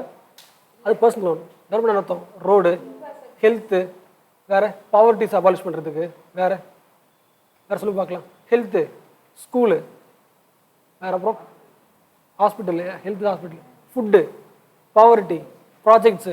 ஸோ ஒரு கண்ட்ரி டெவலப் பண்ணுறதுக்கு லோன் கூட தருவானுங்க. யார்? World bank. புரிஞ்சா புரியலையா? எல்லாத்துக்கும் கிடையாது. இதுக்கு இன்னொருத்தர் இருப்பாங்களா, ஐஎம்எஃப் இருப்பாங்களே, அவன் தெரியல உங்களுக்கு, இன்டர்நேஷ்னல் மானிட்டரி ஃபண்ட். இவன் எதுக்கு கடன் தருவான்? என் கண்ட்ரியில் காசு தீர்ந்து போச்சு, டாலர்ஸ் கிடையாது, காசு கொடுக்க கேட்குறாங்களே, அது ஐஎம்எஃப். ஒரு கண்ட்ரி வந்து ஃபினான்ஷியல் கிரைசிஸில் இருக்குது, அப்போ யாரை கடன் வாங்கணும்? ஐஎம்எஃப். ஒரு கண்ட்ரி வந்து அன்டெவலப்டாக இருக்குது, டெவலப் ஆக ஆசைப்படுது, அப்போ யாரை கடன் வாங்கணும்? காரணம் என்னது? டெவலப்மெண்ட் தரும். அப்போ யோசிங்களேன். அப்போ லாஜிக்கலாகவே இந்த வேர்ல்டு பேங்க்கில் அதிகமாக கடன் வாங்க யாராக இருப்பாங்கன்னா இந்தியா தான் இருக்கும். பாப்புலேஷன் அதிகம், டெவலப்பிங் ஆகிட்டே இருக்குது. ஏன்னா சைனா கிடையாது, சைனா டெவலப் ஆகிடுச்சு, நான் வந்து டெவலப் ஆக போகிறோம். அப்போ என்ன பண்ணுவோம்? நம்ம அதிகமாக கடன் யார்கிட்ட வாங்கியிருப்போம்? நம்ம வேர்ல்டு பேங்க் இருப்போம். புரிஞ்சா? வேர்ல்டு பேங்க் ஏன் புரிஞ்சிச்சா? வேர்ல்டு பேங்க் ஏன் புரிஞ்சிச்சா? ஓகே. அடுத்து தெரிஞ்சுக்க வேண்டியது, இது எப்போ உருவாச்சுன்னு தெரிஞ்சுக்கணும். அதுக்கு நீங்கள் தெரிஞ்சுக்க வேண்டிய ஒரு பாயிண்ட் இருக்குது. பிரிட்டன் வுட் கான்ஃபரன்ஸ் நடந்துச்சு, ஒரு மீட்டிங் நடந்துச்சு. அந்த மீட்டிங்கில் 3 விஷயத்தை முடிவு பண்ணாங்க. அதாவது வேர்ல்டு வார்க்கு அப்புறம் நம்ம வந்து உலகம் ஸ்டெபிலைஸ்டாக இருக்கணும்னா 3 விஷயம் தேவை. ஒன்று வந்து இந்த மாதிரி டெவலப்மெண்ட்டுக்கு நம்ம ஒரு காசு தரணும். ரெண்டாவது, எந்த கண்ட்ரி காசு இல்லையோ, அதாவது ஐஎம்எஃப், அது காசு தரணும். அடுத்து ட்ரேட் பண்ணுறதுக்கும் காசு தரணும்னு சொன்னாங்க. 3 சொன்னாங்க. அதில் 3வது இருக்குல்ல, ஐடிஓ, இன்டர்நேஷனல் ட்ரேட் ஆர்கனைசேஷன், அது வரல. அது வேறு, WTO வேறு. நம்ம மிச்சம் 2 வந்துருச்சு. இது வந்துருச்சு, ஐஎம்எஃப் வந்துருச்சு, வேர்ல்டு பேங்க் வந்துருச்சு. எந்த கான்ஃபரன்ஸ் வந்துச்சு? 1940s இங்கே போட்டு வராங்க. 1940s முடிவு பண்ணிட்டாங்க ஒரு 3 உருவாக்கணும்னு. என்னென்ன? அது டெவலப்மெண்ட்டுக்கு ஒரு பேங்க் இருக்கணும், கடன் வாங்குறதுக்கு ஒரு பேங்க், கடன் எதுக்கு நம்ம ஃபினான்ஷியல் கேஸ் சரி பண்ணிக்கிறதுக்கு ஒரு பேங்க் இருக்கணும், அதே மாதிரி ட்ரேட் பண்ணுறதுக்கு காசு வாங்க பேங்க்னு சொன்னாங்க. அது ட்ரேட் பண்ணுறது ஒர்க் ஆகலை. அதுக்கு அவங்க வச்ச பேர் வந்து இன்டர்நேஷனல் ட்ரேட் ஆர்கனைசேஷன். ஆனால் இப்போ இருக்கிறது WTO தான். ஓகே, அதுதான் டெவலப் ஆகிருக்கும், ஆனால் அது கிடையாது அப்படி. ஓகே. ஸோ வேர்ல்டு பேங்கோட மெயின் நேம் என்னது? Giving loan for development. இங்கே போட்டு பாருங்க, it is the largest development bank in the world. Meaning புரியுதுல்ல? டெவலப்மெண்ட்டுக்காக தர்ற பேங்க்ல இது ஒன்று தான். ஓகேவா? புரிஞ்சா புரியல மக்களே? ஓகே. அடுத்து பார்க்க போகிறது அந்த 5 சொன்னால இது இருக்கு. இந்த 5 ஆர்கனைசேஷன் 1 2 3 4 5 இருக்குல்ல, இது 5 சேர்த்தா தான் நம்ம சொல்லுவோம் வேர்ல்டு பேங்க் குரூப்னு சொல்லுவோம். வேர்ல்டு பேங்க்னு சொல்கிறாங்க வச்சுக்கலேன். வேர்ல்டு பேங்க் நேற்று படிச்ச நம்ம சொல்கிறாங்கன்னா இந்த 1 2 2 சேர்த்தா வேர்ல்டு பேங்க், இந்த 5 சேர்த்தா வேர்ல்டு பேங்க் குரூப். இது புரியுச்சா? நீங்கள் ஐபிஆர் இருக்குல்ல, ஐபிஆர்டியும் ஐடிஏவும் ஆட் பண்ணி சிங்கிளாக நான் சொல்லிடலாம். நீங்கள் 5 ஆட் பண்ணால் வேர்ல்டு பேங்க் குரூப் சொல்லிடலாம். இந்த ஒவ்வொன்றுக்குமே ஒரு ஃபங்க்ஷன் இருக்குது. ஃபஸ்ட் இருக்குல்ல, international bank for reconstruction development. N country develop பண்ண போகிறேன், கன்ஸ்ட்ரக்ட் பண்ண போகிறேன், அது காசு வேணும்னு கேட்குறோம்ல. நம்ம யார் கேட்பா? ஒரு கண்ட்ரி கேட்குது. ஸோ சாவரின் கேரண்டி, அந்த கண்ட்ரி வந்து கேரண்டியாக சொல்லணும், நான் வேணும், காசு வேணும் அப்படி கேட்குறாங்களே, அது வந்து IBRD. அடுத்து பாருங்களேன், இன்டர்நேஷ்னல் டெவலப்மெண்ட் அசோசியேஷன். இதுவும் வந்து சாவரின் கேரண்டி தான். ஆனால் இது என்னதுன்னா வடக்கான லோன் கிடையாது. கிராண்ட் தருவாங்களே, கிராண்ட்ஸ் அர்த்தம் சரி டெவலப் பண்ணிக்கோ, கம்யூனிட்டி கொடுத்தா ஓகே அப்படின்னு சொல்கிறது ரெண்டாவது. புரிஞ்சா? ஃபஸ்ட்டு வந்து ஃபார்முலா, நீ ஒரு கண்ட்ரியாக போயிட்டு சாவரன் என்ன பண்ணுறேன், கடன் வாங்குறேன், அது ஃபஸ்ட்டு டெவலப்மெண்ட் வேணும், நான் வட்டி கட்டிடுறேன் வாங்குறேன். ரெண்டாவது வந்து கஷ்டமாக இருக்குது, எனக்கு ஃப்ரீ லோன் கொடுங்க, கம்யூனிட்டி கொடுக்க கேட்குறோம்ல, அது ரெண்டாவது. ஆனால் ரெண்டுமே யாரும் வந்துருவா? Sovereign guarantee. சாவரன் என்ன அர்த்தம்? அந்த நாடு கேட்குது, யார்கிட்ட கேட்குறாங்க? இது புரிஞ்சா? மூணாவது பாருங்கள், இன்டர்நேஷ்னல் ஃபினான்ஸ் கோஆப்ரேஷன். மேலே ரெண்டும் பார்த்தது வந்து ஒரு சாவரின், ஒரு கண்ட்ரி போயிட்டு கடன் கேட்குறது. மூணாவது வந்து கம்பெனிஸ் இருக்காங்களே, அவங்க கேட்பாங்க, எக்ஸாம்பிள் போடுவாங்க ப்ரைவேட் செக்டர். ஸோ அப்போ என்ன தேவையில்ல, சாவரின் கேரண்டி தர தேவையில்லை, அவன் ப்ரைவேட்டாக போய் கேட்குறான், அவன் கேட்டுக்கலாம். ஆனால் இதுதான் கேட்கணும், டெவலப்மெண்ட் தான் கேட்கணும். இது கேட்கணும். நாலாவது முக்கியமானது இதுனா மல்டிலேட்ரல் இன்வெஸ்ட்மெண்ட் கேரண்டி ஏஜென்சி. அதாவது ஒன் செகண்ட், ஒரு கண்ட்ரியில் போய் இன்வெஸ்ட் பண்ணுறாங்க, அந்த கண்ட்ரியில் இன்வெஸ்ட் ஆச்சுன்னா லாஸ் ஆகிடும், பயப்பட தேவையில்லை, அந்த லாஸ்க்கான இன்சூரன்ஸ் நான் தரேன்னு சொல்கிறது இது மல்டிலேட்ரல் இன்வெஸ்ட்மெண்ட் கேரண்டி ஏஜென்சி. புரிஞ்சுல? இப்போ இந்தியாவில் போய் இன்வெஸ்ட் பண்ணுங்க, அதில் லாஸ் ஆகிடுச்சு நான் தரேன், இன்சூரன்ஸ் பண்ணிக்கங்கன்னு சொல்கிறது இது. ஆமாம். So it provides the insurance against the certain types of risk, political risk எல்லாமே. ஆனால் யாருக்கு மட்டும்தான்? ஓகே. அப்போ என்ன அர்த்தம்? ப்ரைவேட் செக்டர்காரனை ஒவ்வொரு நாட்டில் போய் இன்வெஸ்ட் பண்ணுறதுக்கு ஹெல்ப் பண்ணுறதுக்கான ஒரு ஏஜென்சி. புரிஞ்சா? ஃபஸ்ட்டு 2 கவர்மெண்ட் கடன் வாங்குறதுக்கு, ஒன்று வந்து ஃபார்மல் லோன், இன்னொன்று சாஃப்ட் லோன். மூணாவது ப்ரைவேட் செக்டர் வாங்கிக்கிறது. நாலாவது ப்ரைவேட் செக்டரை என்கரேஜ் பண்ணுறதுக்கு என்ன பண்ணுறாங்க, செக்யூரிட்டி ரிஸ்க்கை வந்து குறைக்கிறாங்க, சரி செக்யூரிட்டி அதிகமாக்குறாங்க. கரெக்டாக? அஞ்சாவது வந்து அந்த போய் ஒரு கண்ட்ரியில் போயிட்டு வேலை செய்கிறாங்களே, அதாவது வந்து என்ன பண்ணுறாங்க, டெவலப்மெண்ட் ப்ராஜெக்ட் பண்ணுறாங்களே, பிரச்சனை வந்துச்சுன்னா சரி பண்ணுறது. International centre for settlement of invest disputes. அதாவது ஒரு கண்ட்ரிக்கு போகிற, அதில் ஒருத்தன் வந்து இன்வெஸ்ட் பண்ணுறான், அந்த கண்ட்ரிக்கும் அவனுக்கும் பிரச்சனை வருது இல்லை, அது சரி பண்ணுறதுக்கு ஒரு டிஸ்பியூட் சென்டர். இது 5 சேர்ந்தா தான் வேர்ல்டு பேங்க் குரூப். ஃபஸ்ட்டு 2 பேர் சேர்த்தா தான் இது புரிஞ்சுல. ஓகே, அடுத்து தெரிஞ்சுக்க வேண்டியது, இப்போ நீ கடன் வாங்கணும்னா நீ மெம்பராக இருக்கணும். முதல்ல என்ன இருக்கணும்? அதான் பொறுப்பு. To become a member of bank முதல்ல என்ன பண்ணணும்னா, ஃபஸ்ட்டு நீ வந்து ஐஎம்எஃப்ல மெம்பராக இருக்கணும். மெம்பராக இருக்கணும். ஓகே, அடுத்து மிச்சம் இருக்குது இல்லை, இது பாருங்களேன்.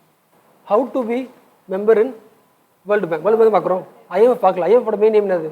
காசு இல்லை, கண்ட்ரியில் காசு சுத்தமாக இல்லை, எனக்கு கடன் தான் வாங்குறது. அது பேர் என்னது? ஃபினான்ஷியல் என்ன சொல்லலாம்? ஃபினான்ஷியல் அசஸ்மெண்ட் சொல்லலாம். Very good ma'am, financial assessment. Okay okay, first வந்து இப்போது ஐபிஆர்டி இருக்குல்ல, மேலே பார்த்தோமா? ஓகே, எனக்கு ஐபிஆர்டியில் லோன் வேணும், அப்படி ஃபஸ்ட்டு மெம்பர் ஆகணும். ஓகேவா? ஏழை மெம்பர் ஆகணும், ஐஎம்எஃப்ல போட்டுருந்துச்சு, ஐஎம்எஃப்ல மெம்பர் ஆகணும். ஓகேவா? அடுத்து மிச்சம் ரெண்டு இருக்குல்ல, இந்த ஐடியோட லோன் வேணும், ஐஎஃப்சியோட லோன் வேணும், இதெல்லாம் வேணும்னா என்ன ஆகணும்? ஐபிஆர்டியில் மெம்பர் ஆகணும். எல்லாம் மெம்பர் ஆகணும். ஐபிஆர்டியில் ஃபஸ்ட்டு பார்த்தோம்ல, இங்கே போட்டுருக்கு பாருங்க. எஸ், ஐபிஆர்டியில் உனக்கு லோன் வேணும்னா you must join, a country must join the IMF. ஓகேவா? இங்கே பாருங்க, country all member of IMF also member of IBRD. அடுத்து உனக்கு ஐடியை பார்த்தோம். ஐடியா எத்தனாவது? மூணாவது தானே. ஐடியா என்ன அர்த்தம்? D for IDA, IFC, MIGA. இதில் நீ மெம்பர்ஷிப் ஆகணும்னா ஐபிஆர்டி மெம்பர் ஆனாலே போதுமானது. அது மெம்பர் ஆனால் அடுத்தது வந்துடலாம். ஓகேவா? வேர்ல்டு பேங்க்னு சொன்னால் ஐபிஆர்டி, ஐடிஏ. வேர்ல்டு பேங்க் குரூப்னா 5. அடுத்தது ஒரு பேங்க் தானே. இந்த பேங்க் எப்படி ஒர்க் ஆகும்? அதாவது இந்த பேங்க் வந்து இப்போ எக்ஸாம்பிள் நீங்களாம் ஒரு கண்ட்ரி வச்சுக்கலாம், ஆளுக்கு ஒரு கண்ட்ரி, எந்த கண்ட்ரிக்கு லோன் தரலாம் அப்படின்னு ஒரு முடிவு ஆள் இருப்பாங்களே பேங்க்கில். அந்த மாதிரி இதுவும் அது வேர்ல்டு பேங்க் ஒர்க் பண்ணுறதும் ஒரு கார்பரேட் ஒர்க் பண்ணும். இந்த மாதிரி ஒரு கார்பரேட் மாதிரி, கம்பெனி மாதிரி. எப்படின்னா ஒரு கம்பெனி எப்படி எக்ஸாம்பிள் வச்சுக்கலாம், ஒரு கம்பெனி வச்சுக்கலாம். ஒரு கம்பெனி ஆரம்பிக்கிறதுக்கு நிறைய யார் இருப்பா? ஷேர் ஹோல்டர்ஸ் இருப்பாங்க. Share holder 1 2 3 4 5. ஷேர் ஹோல்டர்னா இந்த கம்பெனி ஆரம்பிக்கிறதுக்கு காசு போட்டவங்க யார்? இவங்களாம் யார்? என்ன இவங்களாம் காசு போட்டவங்க. ஓகேவா?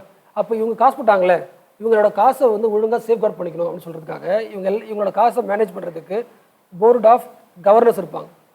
போர்ட் ஆஃப் கவர்னர்ஸ் இருப்பாங்க. இப்போ எக்ஸாம்பிள் இவன் வச்சுக்கலாம், இவன் ஷேர் ஹோல்டர் 1, இவன் ஷேர் ஹோல்டர் 2 வச்சுக்கலாம்.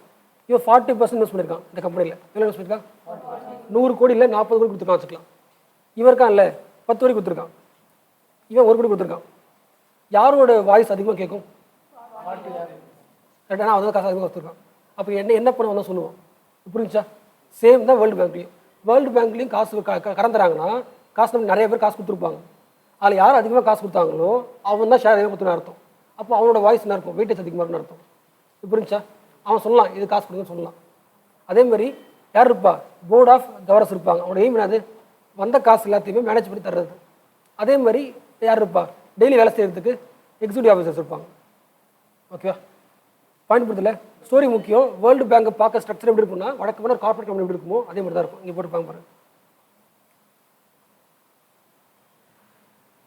இங்கே போட்டுருக்கோம். The bank runs like a giant corporate தான் வரணும், கார்பரேட் தான் வரணும், கார்பரேட் போட்டுருக்காங்க. Where its members are share holders. கரெக்டா? அதே மாதிரி யார் இருப்பா? The number of shares of each country is based on the size of its economy. ஓகேவா? அதாவது நான் வந்து அதிகமாக ஷேர் தரேன்னா என் எக்கனாமி இருக்கும், பெருசாக இருந்து தரேன். அடுத்து யார் இருப்பா? ஏ போர்ட் ஆஃப் கவர்னர்ஸ் இருப்பாங்க. ரெப்ரசென்ட் தி பேங்க் கவர்மெண்ட்ஸ் ஷேர் ஹோல்டர்ஸ். கூட டெய்லி ஒர்க் பண்ணுறதுக்கு 24 எக்ஸிக்யூட்டிவ் டைரக்டர்ஸ். மீனிங் புரிஞ்சுல? பெரிய கார்பரேட் செக்டராக ஒர்க் பண்ணணும். 2 பேர் முக்கியம். யார்? Board of directors, board of governors. அவங்க என்ன பண்ணுவாங்க? யார் இன்வெஸ்ட் பண்ணாங்களோ அவங்க காசுக்கு வேலை செய்வாங்க. டெய்லி வேலை செய்கிறதுக்கு, டெய்லி ஃபங்க்ஷன் பண்ணுறதுக்கு டைரக்டர்ஸ். ஓகேவா? என்ன சொல்கிறாங்கன்னா இப்போது நியூஸில் இந்த வேர்ல்டு பேங்க்கோட ஸ்ட்ரக்சர் இருக்குல்ல அதை ரிஃபார்ம் பண்ண சொல்கிறாங்க. ஏன்னா டெவலப்டு கண்ட்ரி தான் அதிகமாக காசு தரும். அப்போ அவங்க தான் வெயிட்டேஜ் அதிகமாக இருக்கும். அப்போ நீங்கள் என்ன பண்ண முடியாது? உங்களால் எல்லா கண்ட்ரிக்கும் வாய்ஸ் தர முடியாது சொல்கிறாங்க. த டாமினேஷன் பை ஃபியூ டெவலப்டு கண்ட்ரின்னு சொல்கிறாங்க. அர்த்தம் புரியுதா? புரியலையா? அதாவது வேர்ல்டு பேங்க்கில் யாரோட வாய்ஸ் அதிகமாக கேட்குதுன்னா சில பேரோட வாய்ஸ் தான் அதிகமாக கேட்குது. இதை மாற்றணும்னு சொல்கிறாங்க. 2வது அனக்ரானிஸ்டிக். அனக்ரானிஸ்டிக்னா இந்த காலத்துக்கு ஏற்ற மாதிரி இது இல்லைன்னு சொல்கிறாங்க. பாயிண்ட் புரியுதா? க்ரானஸ்டிக்னா க்ரானிக்கலாக இந்த வருஷம் எப்படி இருக்கோ அதுக்கு ஏற்ற மாதிரி மாற்றிக்கிறது. ஆனால் இது அனக்ரானிஸ்டிக்காக இருக்குது. It doesn't represent the current economic picture of the world. இப்போ உள்ள பொருளாதாரம் எப்படி இருக்கோ அதை ப்ரொஜெக்ட் பண்ணுற மாதிரி லோன் தர மாட்டேங்குது. புரியுதா புரியலையா? ரெண்டாவது. மூணாவது முக்கியமானது, வேர்ல்டு பேங்க்கில் கடன் வாங்கினா அவன் என்ன சொல்கிறான்னா ஃப்ரீ மார்க்கெட் எக்கனாமிக் பாலிசியை ஃபாலோ பண்ண சொல்கிறான். இது ஒன்று. ஸோ இதெல்லாம் வந்து ரிஃபார்ம் பண்ண வேண்டிய பாயிண்ட். ஓகே, இல்லை எப்படி பார்த்து தான் இது எல்லாமே. வேர்ல்டு பேங்க் குரூப்பும் இந்தியா பார்க்கலாம். India is the largest client of தி.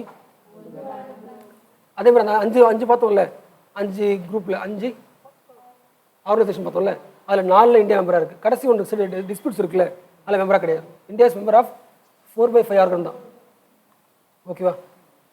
அடுத்து பாருங்க, இந்த world bank board of directors executive இருக்காங்களே, they approved the 4 Indian projects worth over 800 billion 2020. ஒன்று சத்தீஸ்கரில் சிராக்னு ஒரு ப்ராஜெக்ட்டு, நாகாலாண்டில் வந்து கிளாஸ் ரூம் டீச்சிங்கு, அப்புறம் வந்து அது COVID-19 சோஷியல் ப்ரொடெக்ஷனு, அப்புறம் டேம் ப்ராஜெக்ட் இம்ப்ரூவ் பண்ணுறது. பயன்படுத்தல நீங்கள் ஒரு ப்ராஜெக்ட்டை பார்த்த உடனே இது வேர்ல்டு பேங்க்காக எப்போ தெரிஞ்சுக்கலாம். ஒரு டேம் கட்ட போகிறோம், அதுக்கு வந்து வேர்ல்டு பேங்க் கடன் வாங்கியிருக்காங்க. ட்ரூ ஆஃப் ஃபால்ஸாக கேட்டால் ட்ரூ கடன் வாங்கியிருப்பாங்க. ஸ்கூல் டீச்சிங்கை இம்ப்ரூவ் பண்ணணும், வேர்ல்டு பேங்க் கடன் கொடுத்துருக்கோம். புரிச்சுல, டெவலப்மெண்ட் பர்பஸ். ஓகே, கண்டிப்பாக ஐஎஃப் வராது. வேர்ல்டு பேங்க்கோட மெயின் நேம் டெவலப்மெண்ட் காசு தர்றது. அப்போது வேர்ல்டு பேங்க்கோட ரிப்போர்ட் என்ன ரிப்போர்ட்லாம் இருக்கும் நீங்கள் சொல்லாதீங்க, ஜென்ரலாக சொல்லி பார்க்கலாம். என்ன ரிப்போர்ட்லாம் வரும்? நான் காசு தர்றது உங்கள் கண்ட்ரி டெவலப்மெண்ட் தான். டெவலப்மெண்ட் எப்படி இருக்குது? ஓகே, நான் தர்ற இன்ஃப்ராஸ்ட்ரக்சர்லாம் உங்களோட எக்கனாமியை பூஸ்ட் பண்ணுதா? ரிப்போர்ட் இருக்கும். உங்கள் ஊரில் வந்து உமன் எப்படி இருக்காங்க, உமன் பார்க்கணும் தானே, உமன் டெவலப்மெண்ட் வருவாங்கல்ல. அதாவது ப்ராஜெக்ட்ஸ்லாம் ரிப்போர்ட்ஸ்லாம் பார்க்க போகிறோம். என்னென்ன ரிப்போர்ட்லாம் வரும் நீங்கள் மைண்டில் ஐடியா வச்சுன்னு சொல்கிறேன். வேர்ல்டு பேங்க் மெயின் நேம் அது டெவலப்மெண்ட் தானே. வேறு என்ன ரிப்போர்ட்லாம் வரும்னு கேட்குறேன். டெவலப்மெண்ட் ரிப்போர்ட் கண்டிப்பாக வருமா? கேபிட்டல் ரிப்போர்ட் வருமா? கேபிட்டல் ரிப்போர்ட்டு ஏன்னா டெவலப்மெண்ட்ல கேபிட்டல் தானே. வேறு எக்கனாமிக் ரிப்போர்ட் வருமா? வேறு பிஸ்னஸ் ரிப்போர்ட் வருமா? Ease of doing business. அதாவது ப்ரைவேட் காரன் வந்து உங்கள்கிட்ட இன்வெஸ்ட் பண்ண போகிறான். அப்போ அந்த ஊரில் பிஸ்னஸ் இருக்கணும், ஈஸியாக இருக்கணும்ல. பார்த்தோம்ல, மார்க்கெட் பார்த்து தானே வேர்ல்டு பேங்க் எதாவது ஸ்ட்ரெஸ் பண்ணுது, ஃப்ரீ மார்க்கெட்டை. அவள் கண்டிப்பாக ஈஸ் ஆஃப் டூயிங் பிஸ்னஸ் என்ன பண்ணுவான்? ஸ்ட்ரெஸ் பண்ணுவான். அதை பேரை வச்சு என்ன பண்ணிக்கலாம், நாம வேர்ல்டு பேங்கோட ரிப்போர்ட்டை கண்டுபிடிச்சிடலாம். புரியுதா புரியலையா? வேர்ல்டு பேங்கோட மெயின் நேம் என்னது? டெவலப்மெண்ட். நான் உங்களுக்கு ஆன்சர் கேட்க ட்ரை பண்ணுங்க. ஏதாவது இப்போ நான் சொல்கிறேன், ரோடு இண்டெக்ஸ் அவன் தர மாட்டானா? தருவாங்க. ஓகே, லாஜிஸ்டிக்ஸ் இண்டெக்ஸ் அவன் தர மாட்டானா? லாஜிஸ்டிக்னா ரோடு, டேமு, அப்புறம் வந்து ஷிப்பு, இதெல்லாம் லாஜிஸ்டிக்ஸ், டிரான்ஸ்போர்ட். தர மாட்டானா? அந்த மாதிரி வேற இண்டெக்ஸ் நீங்கள் சொல்லுங்க பார்க்கலாம். இந்த இண்டெக்ஸ் கண்டிப்பாக தர வாய்ப்பு இருக்குன்னு சொல்லுங்க பார்க்கலாம். எஜுகேஷன் இண்டெக்ஸ் தரலாமா? வேற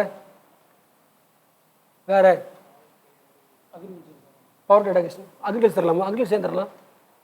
இப்போ அக்ரிகல்ச்சர் தரலாம் தான். அக்ரிகல்ச்சர் யார் இருக்கா? எஃப்ஏஓ இருக்குல்ல, கண்டிப்பாக அதில் தான் நம்ம போடணும். அக்ரிகல்ச்சர் வந்துருச்சு, எஃப்ஏஓவா வேர்ல்டு பேங்க் கேட்டால் எஃப்ஏஓ தான் போடணும். ஓகே, அப்புறம் வந்து இன்ஃப்ராஸ்ட்ரக்சர் சொல்லியாச்சு. இப்போ வேர்ல்டு பேங்க்கா எஃப்ஏஓனா வேர்ல்டு பேங்க் கம்பேரிசன் சொல்கிறேன். இப்போ இண்டெக்ஸ் பார்க்கலாம். ஃபர்ஸ்ட் பாயிண்ட் என்னது? கவனிங்க. Global economic prospect. நான் உனக்கு டெவலப்மெண்ட் காசு தரேன், அந்த டெவலப்மெண்ட் உடைய எக்கனாமியை இம்ப்ரூவ் பண்ணுதா? யார் பார்க்குறா? வேர்ல்டு பேங்க் பார்க்குது. என்ன சொல்கிறாங்கன்னா, குளோபல் எக்கனாமிக் அவுட்புட் வந்து 2021 4% இம்ப்ரூவ் ஆகுன்னு சொல்கிறாங்க. எவ்வளோ இம்ப்ரூவ் சொல்கிறாங்க? 4%. இந்தியாவோட growth வந்து 5.4% இருக்குன்னு சொல்கிறாங்க. புரிஞ்சா? ஓகே. இந்த south Asian region have seen the steepest increase. Okay, எதில் இன்க்ரீஸ்னா டெப்ட்டில். த குளோபல் டெப்ட் level has been increased massively. Meaning புரியுதா? கடன் அதிகமாக வாங்குவாங்க. ஒரு வருஷம் எதுவும் ஒர்க் பண்ணாதால நிறைய பேர் கடன் வாங்கி என்ன பண்ணுவாங்க? இன்வெஸ்ட் பண்ணுவாங்க சொல்கிறாங்க. ஓகே, அடுத்து இப்படி பார்த்தீங்கன்னா அடுத்து என்ன போட்டிருக்கு? Logistic performance index. லாஜிஸ்டிக் அர்த்தம் ஒரு இன்வெஸ்ட் பண்ணுறாங்க, ட்ரேட் பண்ணுறதுக்கான எல்லா சூழ்நிலைகளும் இருக்கா பார்க்குறது யார் பண்ணுவாங்க? கண்டிப்பாக வேர்ல்டு பேங்க் தான் பண்ணியாகும். ஓகேவா? இன்ஃப்ராஸ்ட்ரக்சரு, ஷிப்மெண்ட்டு, குவாலிட்டி எல்லாமே வந்துடும். ஓகேவா? Logistics comprise of network of services that support the physical movement of goods within the country, outside the country. Logistic performance இண்டெக்ஸில் இந்தியாவோட ரேங்க் குறைஞ்சிருக்கு. எவ்வளோ வந்திருக்கு? ரேங்க் 35 இருந்திருக்கு. 2016 இந்தியாவோட ரேங்க் என்னது? 35. இப்போ என்ன ரேங்க் வந்து என்ன இருக்குது? ரொம்ப பின்னாடி போயிடுச்சு. ஓகே, லாஜிஸ்டிக் இண்டெக்ஸில் இந்தியாவோட ரேங்க் குறைஞ்சிருக்கு. ட்ரூ ஆஃப் ஃபால்ஸ் கேட்டா? ஓகே, எந்த கண்ட்ரி வந்து top performing? Germany, Sweden, Belgium, Austria, Japan. அப்போ இந்த 4 கண்ட்ரி எடுத்துக்கிட்டு இந்த ரிப்போர்ட்டில் பார்த்தாலும் தெரியும். ஜெர்மனியில் லாஜிஸ்டிக் எப்படி இருக்குது, ரூட்லாம் எப்படி போட்டிருக்காங்க, அது அங்கே என்ன ஸ்கீம் எல்லாமே இதில் இருக்கும். 2020 இண்டெக்ஸ் வந்து பப்ளிஷ் பண்ணல கோவிட்னால. யார்? World bank. என்ன இண்டெக்ஸ் இது? Okay, ease of doing business. Okay, இது என்னது வேர்ல்டு பேங்க் ரிப்போர்ட் தான். அதுக்கப்புறம் வேர்ல்டு டெவலப்மெண்ட் ரிப்போர்ட், கரெக்டு தானே? கேபிட்டல் தர்றது காசு தரதுக்கு தான், டெவலப்மெண்ட்டுக்கு தான். So development report.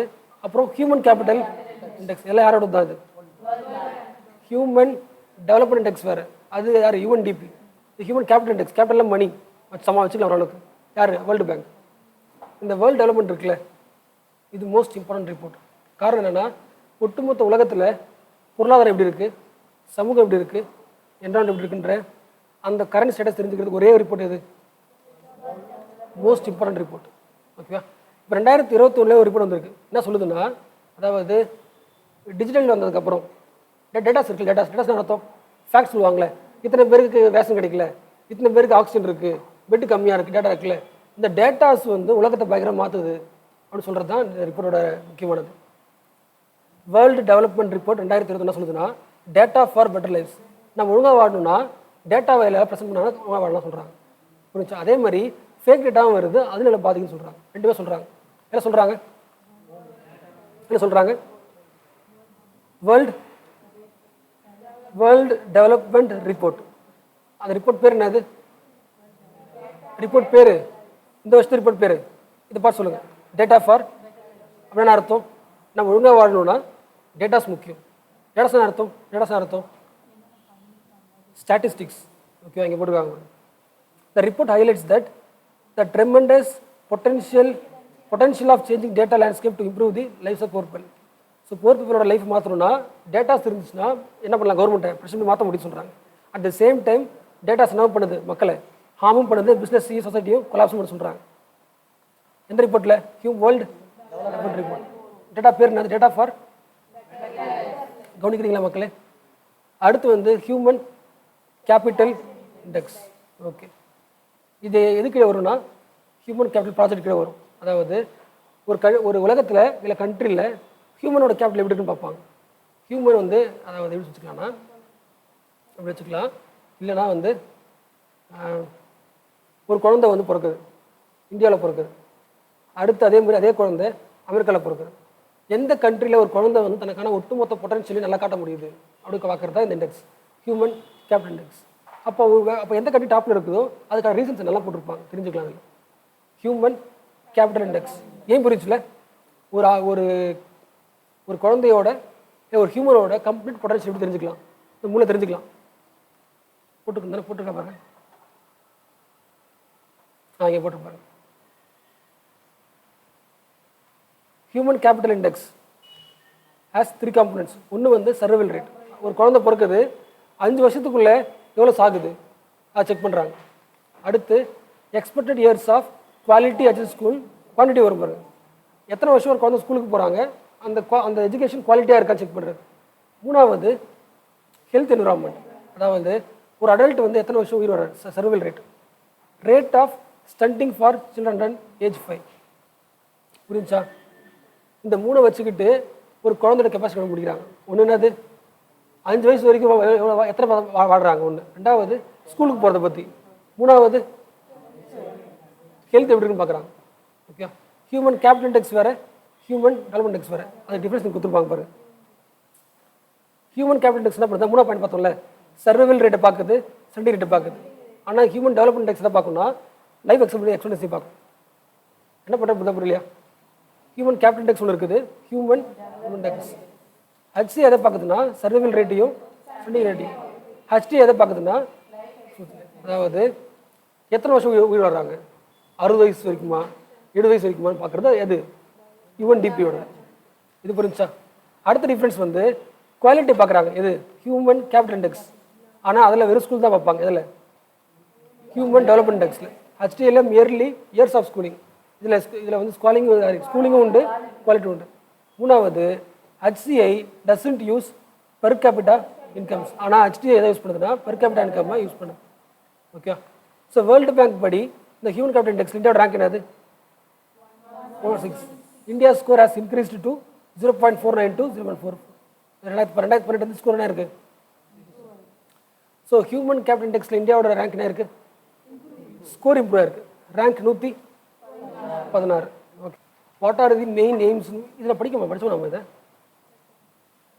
இந்த ஹியூமன் கேபிட்டல் இண்டெக்ஸ் பண்ணுறது யாருன்னா வேர்ல்டு பேங்க். எந்த ப்ராஜெக்ட் இல்லைன்னா ஹியூமன் கேபிட்டல் ப்ராஜெக்ட்.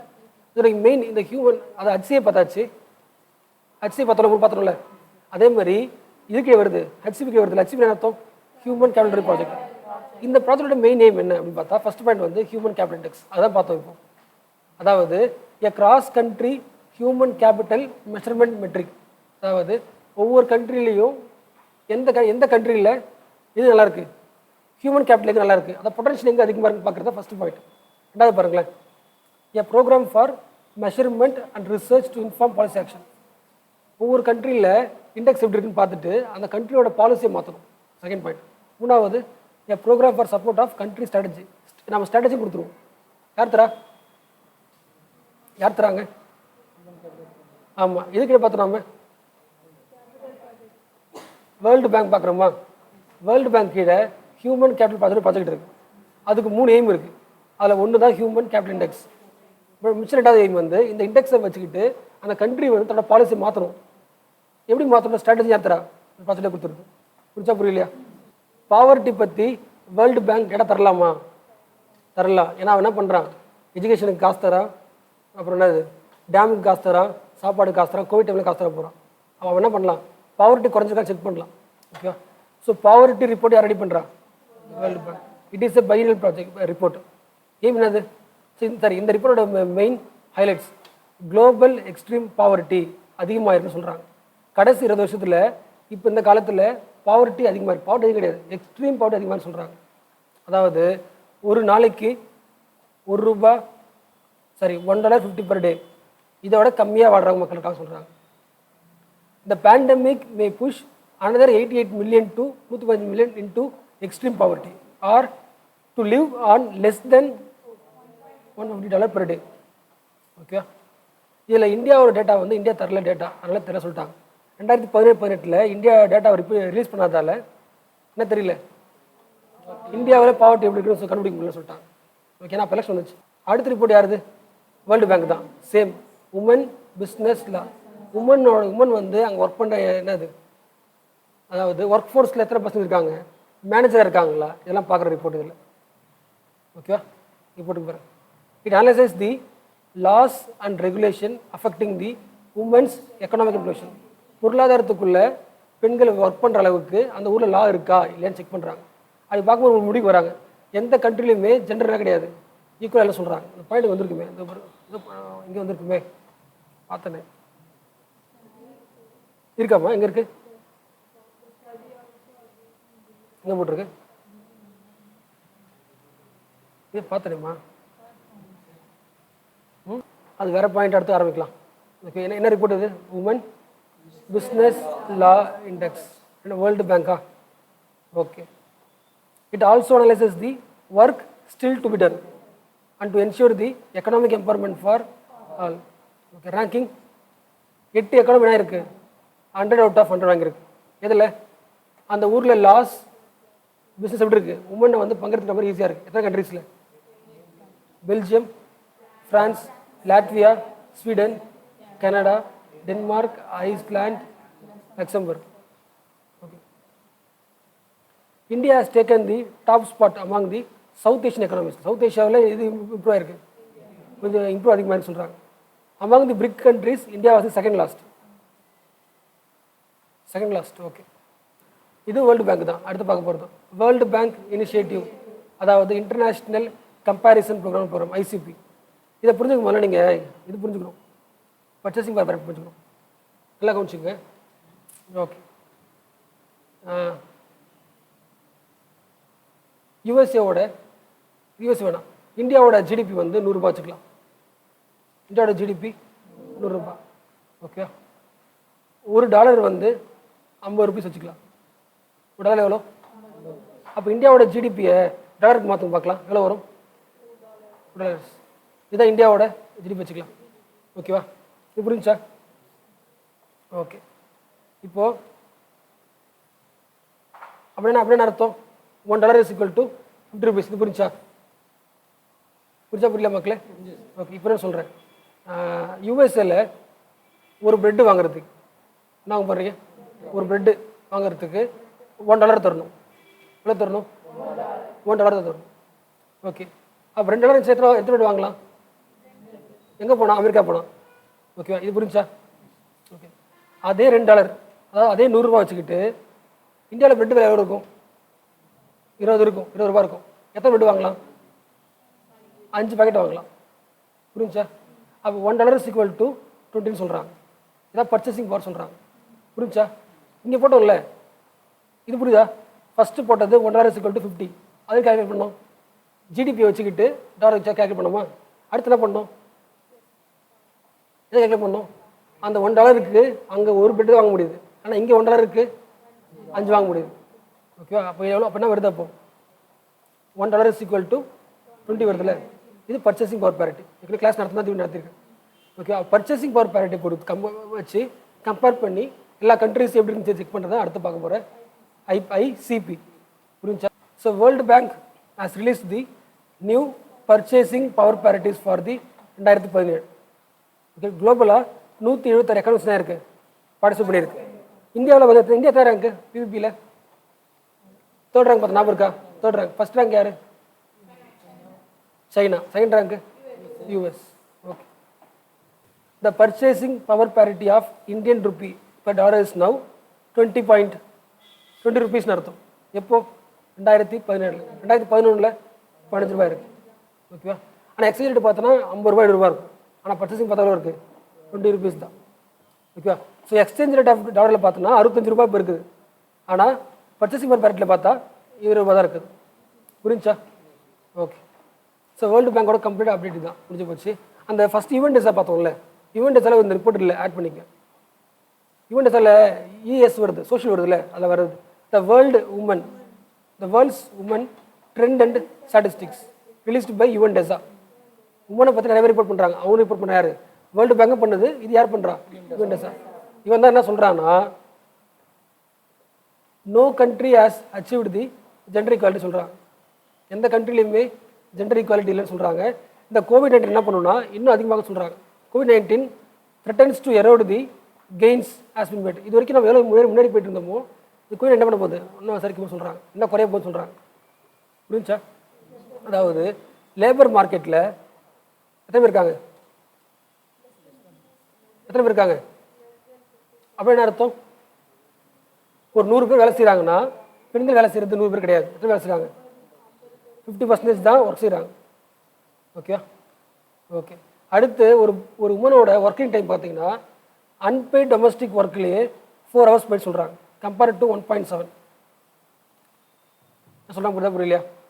அவங்க ஒரு பெண்ணோட ஒர்க் போகிறதுக்கு முன்னாடியே பே பண்ணாமல் ஒர்க் பண்ணுறது எவ்வளோ ஒர்க் பண்ணுறாங்க? 4.2 hours. ஓகே, அடுத்து டாப் லெவல் பொசிஷனுக்கு இன்னும் வர முடியல சொல்கிறாங்க. 28% தான் என்ன எங்கே வர முடியுது? மேனேஜர் ஆக முடியும், தவிர அதுக்கு மேலே பண்ண முடியல, வர முடியல சொல்கிறாங்க. ஓகே, அது இந்த மாதிரி தெரிஞ்சுக்கணும். The women's participation education is on the rise worldwide. Education ஆகிட்டு இருக்குது, டெவலப் ஆகிட்டு இருக்குது. ஆனால் லேபர் மார்க்கெட்டில் 50% அச்சீவ் பண்ணல. அதே மாதிரி ஹையர் ஒர்க்கிங் ஜாப்பில் என்ன வந்திருக்காங்க? இதான் வந்திருக்காங்க. ஓகே, இதில் மோஸ்ட் இம்பார்ட்டன்ட் பாயிண்ட் இதுதான். 25 years since the adoption of Beijing Declaration and Platform Action, the progress towards gender equality remains elusive. அதாவது பெய்ஜிங் எங்கே இருக்குது? சைனாவில் இருக்குது. அவங்க டிக்ளரேஷன் பண்ணுறாங்க. அடுத்த ஒரு 25 வருஷத்தில் ஜெண்டர் ஈக்குவாலிட்டி கொண்டு வரும் பிளான் பண்ணுறாங்க. அந்த முடியல பார்த்தோன்னா no country has achieved the gender ஈக்குவாலிட்டின்னு பாயிண்ட்ஸ் வந்துருச்சு. அப்போ பெய்ஜிங் டிக்ளரேஷன் ஆகல, இன்னும் சக்ஸஸ் ஆகலாம் வச்சுக்கலாம். எக்ஸாம் எடுக்க கேட்பாங்க, இந்த பெய்ஜிங் டிக்ளரேஷன் ரிலேட்டட் வித் எஜுகேஷனா ஜெண்டர் ஈக்குவாலிட்டி கேட்பாங்க. Gender equality okay. அந்த வேர்ல்டு உமன்ஸ் இருக்குல்ல 2020 ஒரு எதெல்லாம் பார்க்குறாங்க, எந்த ஃபேக்டர்ஸ்லாம் பார்த்து முடிவு பண்ணுறாங்க பார்த்தா பாப்புலேஷன், ஃபேமிலிஸ் பார்க்குறாங்க, அப்புறம் ஹெல்த்தை பார்க்குறாங்க, உமனோட எஜுகேஷனை பார்க்குறாங்க, அவங்களோட எக்கானமிக் இம்ப்ரூவ்மெண்ட், அசட்டை பற்றி பார்க்குறாங்க, அவங்களோட பவர், டிசிஷன் மேக்கிங், வயலன்ஸ் அதிகமாக இருக்கு அவங்க மேலே, கேர்ள் சைல்டு மேலே, இதெல்லாம் பார்த்து முடிவு பண்ணுறாங்க கண்ட்ரி. ஓகே, இருக்கிறதுலே யுஎனில் மோஸ்ட் இம்பார்ட்டன்ட் பாடி இது, நல்லா குடிச்சுக்கு. ஓகேவா? UNESCO, education, scientific, cultural organisation. ஃபுல்லாக படிங்க, ஃபஸ்ட்லேயும் படிங்க. United nation, education, scientific, cultural organisation. இது நான் மோஸ்ட் இருக்கிறதுலே மோஸ்ட் இம்பார்ட்டன் சொல்கிறேன். ஒரு காரணம் இருக்கும்ல, என்ன காரணம்னு நினைக்கிறீங்க? நீங்கள் ட்ரை பண்ணுங்கள். கல்ச்சர் இருக்குதா இல்லையா? ஓகே, நீங்கள் சொல்லுங்கள். குட், கிளாப் மக்கள். போதும் போதும். ஓகே, சயின்டிஃபிக் தான் காரணம். அதாவது எல்லா ஹியூமன் பாடி எடுத்தாலுமே எதுலேயுமே சயின்ஸ் வராது. சயின்ஸை அப்ளை பண்ணி படிக்கிற ஒரே ஒரு ஆர்கனைசேஷன் மட்டும்தான். சயின்ஸ் என்ன அர்த்தம்? சயின்ஸை வந்து வச்சுக்கலாம்னா எவல்யூஷன் இருக்குல்ல, எவல்யூஷன் ஒரு சயின்ஸ் தான். ரெண்டாவது சஸ்டைனபிலிட்டி அப்படின்னு அர்த்தம். சஸ்டைனபிள் அர்த்தம் ஒரு வீடு கட்டுற, அந்த வீடு வந்து அந்த இயற்கையை பாதிக்காமல் கட்டுறல, அதுவும் சயின்ஸ் தானே. புரிஞ்சுல? அந்த விஷயத்தை என்ன பண்ணும், அனலைஸ் பண்ணும். புரிஞ்சா? அதாவது யுனெஸ்கோவோட மெயின் யூனிக்ன்றதே என்னதுன்னா, நிறைய ப்ராஜெக்ட்ஸ் இருக்கும், ஆனால் எந்த ப்ராஜெக்ட் கை வச்சாலுமே அது வந்து யூனிக்காக இருக்கா, சாரி சஸ்டைனபிளாக இருக்கா, அது வந்து நம்மளோட சயின்ஸுக்கு ஏதாவது தீனி போடுதான்னு பார்க்கணும். புரியுதா? எக்ஸாம்பிள், ஒரு ஃப்ளவர் இருக்கு வச்சுக்கலாம்.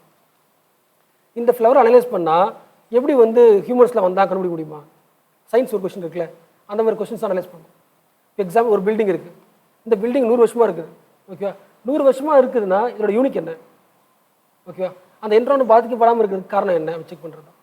ஸோ எய்ம் ஃபுல்லாகவே எவல்யூஷன் இருக்கும், அதோட யூனிக்கே இருக்கும். அதாவது கிரியேட்டிவிட்டி என்ன இருக்கும், யுனெஸ்கோட மெயின் எய்மே தான். ஸோ கீழ் நான் வச்சுங்க, கிரியேட்டிவிட்டி, சயின்டிஃபிக்கு, எவல்யூஷனரி, சஸ்டைனபிலிட்டி, இந்த மாதிரி விஷயங்கள் வச்சு தான் எல்லா ப்ராஜெக்டும் வரும். புரிஞ்சா? எக்ஸாம்பிள் நான் சொல்கிறேன், லிட்ரேச்சர்ன்றது என்னது? லிட்ரேச்சர்ன்றது என்னது?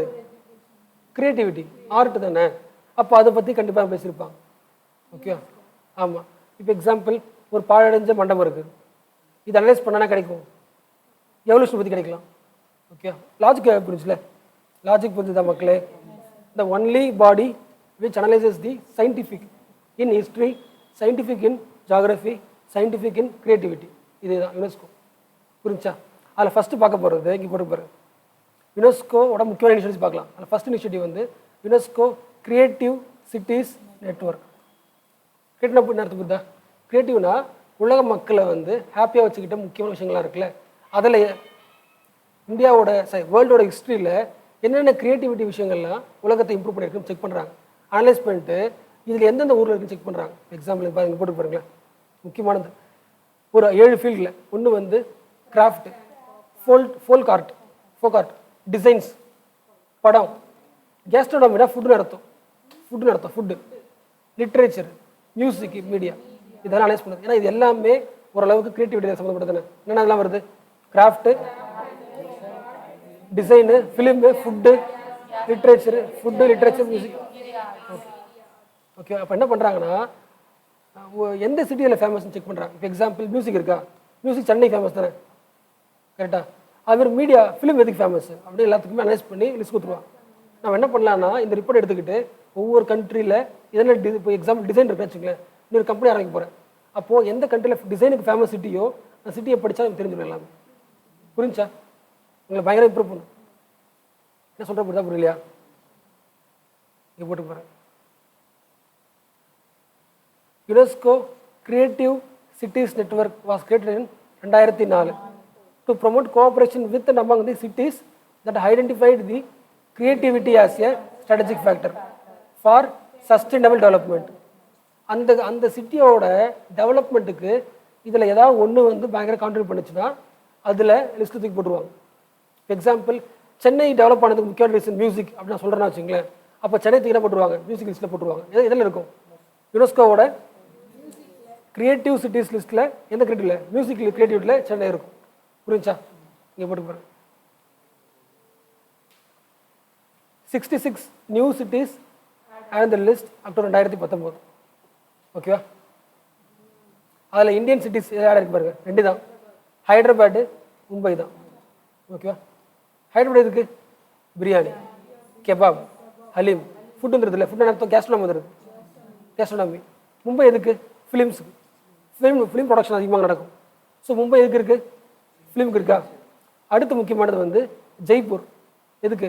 கிராஃப்ட், ஃபோக் ஆர்ட், ஏழை வந்துருக்கு, ஃபோக் ஆர்ட் வந்துருச்சா? அடுத்து வாரணாசி, எதுக்கு? மியூசிக்கு. சென்னை எதுக்கு? மியூசிக் தான். ஆனால் இந்தியாவில் என்ன கிடையாது, இது கிடையாது. டிசைனுக்கோ லிட்ரேச்சருக்கோ மீடியாட்டி, இந்த 3த்துக்கும் சிட்டிஸ் இன்னும் என்ன பண்ணலாம், அவங்க லிஸ்ட் பண்ணவே இல்லை. அப்போ இந்தியாவில் என்ன கிடையாது, லிட்ரேச்சருக்கு என்ன கிடையாது, ஒரு சிட்டி கிடையாது. என்ன சொல்கிற புரியுதா மக்களே? அதாவது இப்போ எக்ஸாம்பிள் விழுப்புரம் வச்சுக்கலாம். விழுப்புரத்தில் வந்து பப்ளிகேஷன் நிறையா இருக்குது, நிறைய புக்ஸை பப்ளிஷ் பண்ணுவாங்கன்னா விழுப்புரத்தில் என்ன பண்ணுவாங்க? ஆட் பண்ணிருவாங்க. இப்போ இது வரைக்கும் இந்தியாவில் எத்தனை ஆட் பண்ணிருக்காங்க? ஹைதராபாடு, மும்பை, ஜெய்ப்பூர், வாரணாசி, சென்னை தான். ஓகே. ஸோ ஃப்ரீ டைமில் யுனெஸ்கோ கிரியேட்டிவ் சிட்டிஸ் நெட்வொர்க்கை போட்டு பாருங்கள். என்னென்ன சிட்டிஸ்க்குள்ள என்னென்ன கிரியேட்டிவிட்டி இருக்குன்னு பாருங்கள். ஓகே. அடுத்து முக்கியமான சேம் தான் international network for Jio parks. அப்படின்னு அர்த்தம்னா ஒரு நேச்சுரல் ஏரியா ஒன்று இருக்கலாம். இப்போ எக்ஸாம்பிள் வச்சுக்கலாம், இது ஒரு ஏரியா வச்சுக்கலாம். இந்த ஏரியாவை அனலைஸ் பண்ணால் நம்ம ஒட்டுமொத்த இந்த உலகத்தோட எவல்யூஷன் தெரியும். எப்படி ஆரம்பிச்சு தெரியும்னா இது ஸ்டார்ட் பண்ணிருவாங்க. புரிஞ்சா? ஓகே. அப்போ இது இருக்குது சயின்ஸ் வருதுல்ல. மேலே பார்த்த சிட்டி வந்து எப்படி டெவலப் ஆச்சுன்னு பார்த்தோமா, அது லிஸ்ட் இருக்கா? எந்த இடம்லாம் நமக்கு ஜியாலஜிக்கல் சிக்னிஃபிகன்ஸாக இருக்கும்.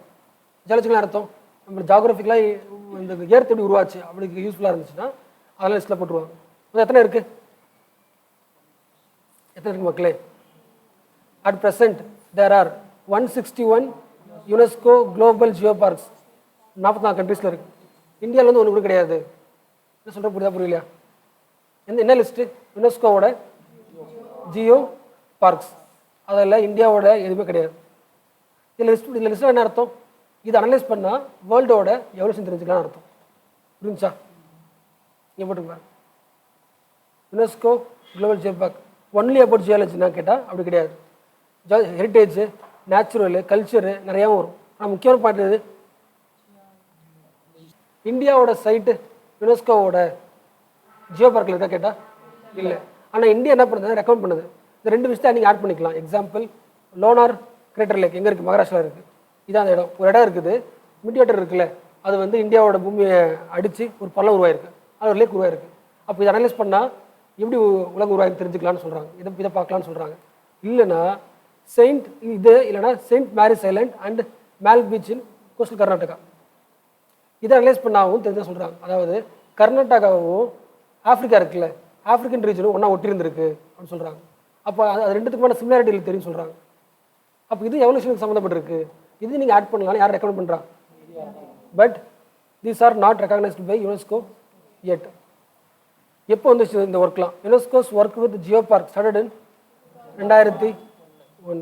ஓகே. அடுத்து பார்க்க போகிறது யுனெஸ்கோவோட மேன் அண்ட் பயோஸ்பியர் மேப்னு சொல்லுவாங்கள்ல.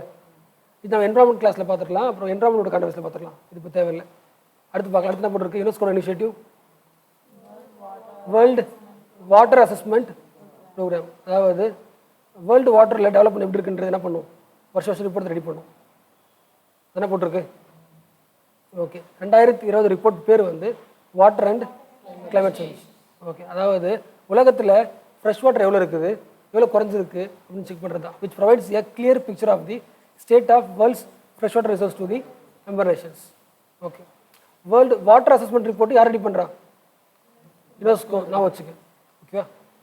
அடுத்து பார்க்க போகிறது யுனெஸ்கோட முக்கியமான இனிஷியேட்டிவ் வேர்ல்டு ஹெரிட்டேஜ் சைட். இது ஹெரிட்டேஜ் சைட்டு தெரியா பார்க்கல. என்ன பார்த்தோம்? கிரியேட்டிவ் சிட்டிஸ் பார்த்தோம். சிட்டிஸில் என்ன யூனிக் பார்த்தோம். அடுத்து எதுலாம் ஜாகிரபிக்கலாக மோஸ்ட் இம்பார்ட்டன்ட் பார்த்தோம். கரெக்டாக? அடுத்து பார்க்க போகிறது ஹெரிட்டேஜாக இது மோஸ்ட் இம்பார்ட்டன்ட். ஓகேவா? ஏன்னா எதுலாம் மோஸ்ட் ஹெரிட்டேஜாக இம்பார்ட்டன்ட்டோ அது லிஸ்ட்டில் போட்டு என்ன பண்ணுவாங்க? அந்த கண்ட்ரி என்ன பண்ணுவோம்? சேஃப்கார்ட் பண்ணுவோம் ஒழுங்காக. போடுவோம். UNESCO seeks to encourage the identification, protection, preservation of cultural natural heritage of the world. ஓகேவா? ஒரு 10 கிரைட்டீரியா இருக்குது. எதுக்கு? வேர்ல்டு ஹெரிட்டேஜ் லிஸ்ட்டில் விஷயத்தை வர்றதுக்கு. நான் 2019 மட்டும் பார்த்துங்க. The pink city Jaipur named the world heritage site by UNESCO. ஓகேவா? உங்களோட பிடிஎஃப்ல இந்த எழுத்து நல்லா தெரியாது, செக் பண்ணிக்க. ஓகே. டோட்டலாக இந்தியாவில் மொத்தம் 38 ஹெரிட்டேஜ் சைட்ஸ் இருக்குது. இந்தியாவில் மட்டுமே. World heritage sides in India டோட்டலாக 2021 கம்பேர் பண்ணி பார்த்தா எத்தனை இருக்குது? 38 இருக்குது. அதில் cultural heritage 30, natural heritage 7, mixed heritage 1. அடுத்த போய் பார்க்கலாம்.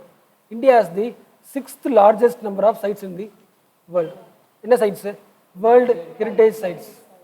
யார் ரிலீஸ் பண்ணுறா? யுனெஸ்கோ. இந்தியாவில் எத்தனை இருக்குது? 38. இந்த 38 பேரும் தெரிஞ்சுக்கணும். 38 பேரும் தெரிஞ்சுக்கணும். எந்த ஸ்டேட்டும் தெரிஞ்சுக்கணும். அது யூனிக் தெரிஞ்சுக்கணும். நான் இன்றைக்கி கிளாஸ் வந்து ஒரு லிங்க் அனுப்புகிறேன். அதில் இது 38 இருக்கும். என்ன பண்ணுறேன்? ஹெட்டிங்கு, யூனிக்கு, எந்த ஊரில் இருக்குன்னு பார்த்துக்கணும். மேலே பார்த்தோம்ல கல்ச்சரல் ஹெரிட்டேஜ், அது ஃபிசிக்கல் தானே, ஒரு ஊராக இருக்கலாம், இடமா இருக்கலாம்ல. அடுத்து பார்க்க போகிறது இன்டேஞ்சிபிள் பார்க்க போகிறோம். இன்டேஞ்சிபிள் அர்த்தம் கண்ணால் பார்க்க முடியாது. இல்லை வந்து எப்படி இருக்கலாம்னா அறிவாக இருக்கலாம். அறிவுன்றது என்னது? கண்ணில் பார்க்க முடியாது தானே. ஸோ டேஞ்சிபிள் பார்த்தாச்சு. அடுத்து பார்க்க போகிறது இன்டான்ஜிபிள். ஓகே. ஸோ யுனெஸ்கோட இனிஷியேட்டிவ் இன்டான்ஜிபிள் கல்ச்சரல் ஹெரிட்டேஜ். ஓகேவா?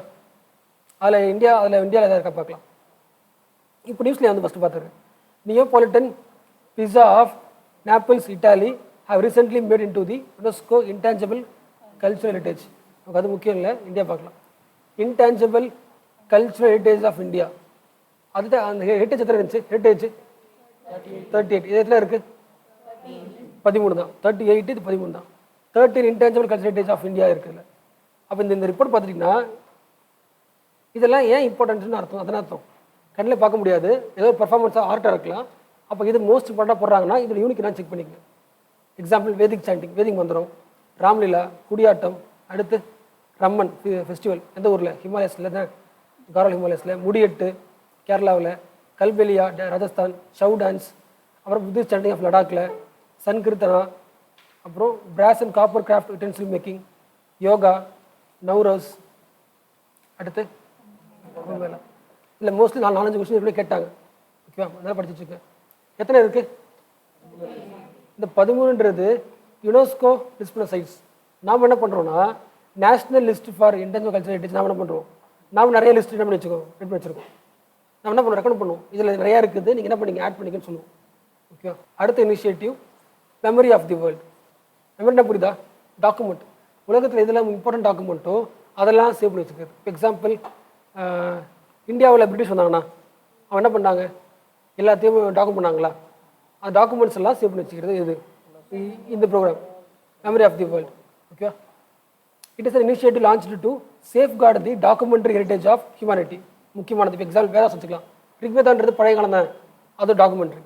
இந்தியாவில் ஆர்கியூஸ் of Dutch's company, Indian company, British company வந்துச்சு, என்ன உருவாக்குச்சு, ஆர்கியூஸ் ஆஃப் இந்தியான்னு ஒரு என்ன வந்துச்சு, எல்லா ஆர்கியூஸுமே யூஸ் பண்ணுச்சு. ஆர்கியூஸ்னு அர்த்தம் எல்லா டாக்குமெண்ட்ஸையும், அது முக்கியம். அதேமாதிரி மைத்ரியா வியாக்காரன், இது some important sources of India for the memory of world programme. இதெல்லாம் இருக்கும் அதுக்குள்ள, இதெல்லாம் டாக்குமெண்ட் மாதிரி இருக்கும், அதெல்லாம் இருக்கும். யுனெஸ்கோட லாஸ்ட் முக்கியமானது global education monitoring report. GEM எங்கே பார்த்தோம் அந்த ரிப்போர்ட்டை? ஜெம் எங்கே பார்த்த மாதிரி இருக்குது? ஜெம். ஓகே. இந்த ரிப்போர்ட்டோட மெயின் எய்ம் வந்து SDG 4 எஜுகேஷன். என்ன சொல்கிறாங்கன்னா COVID-19 டைமில் எஜுகேஷன் இன்இக்வாலிட்டி அதிகமாக சொல்கிறாங்க. ஓகே.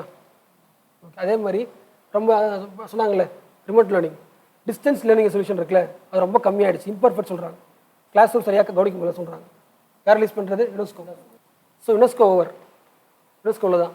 ஸோ கிரியேட்டிவ் சிட்டிஸ்னு ஒரு லிஸ்ட் இருக்குது. நீங்கள் தெரிஞ்சுக்க வேண்டியது, அந்த யுனெஸ்கோ கிரியேட்டிவ் லிஸ்ட் எப்போ வந்துச்சு, இந்தியா எத்தனை இருக்குது, இந்தியாவில் ஒரு சிட்டி இருக்குன்னா அது காரணம் என்ன, முடிஞ்சு போச்சு. அடுத்து என்ன பார்த்தோம், ஜியோ பார்க் பார்த்தோம். எத்தனை ஜியோ பார்க் இருக்குது, அது எப்படி போடுறாங்க, இந்தியாவில் எதாவது இருக்குதா, முடிஞ்சு போச்சு.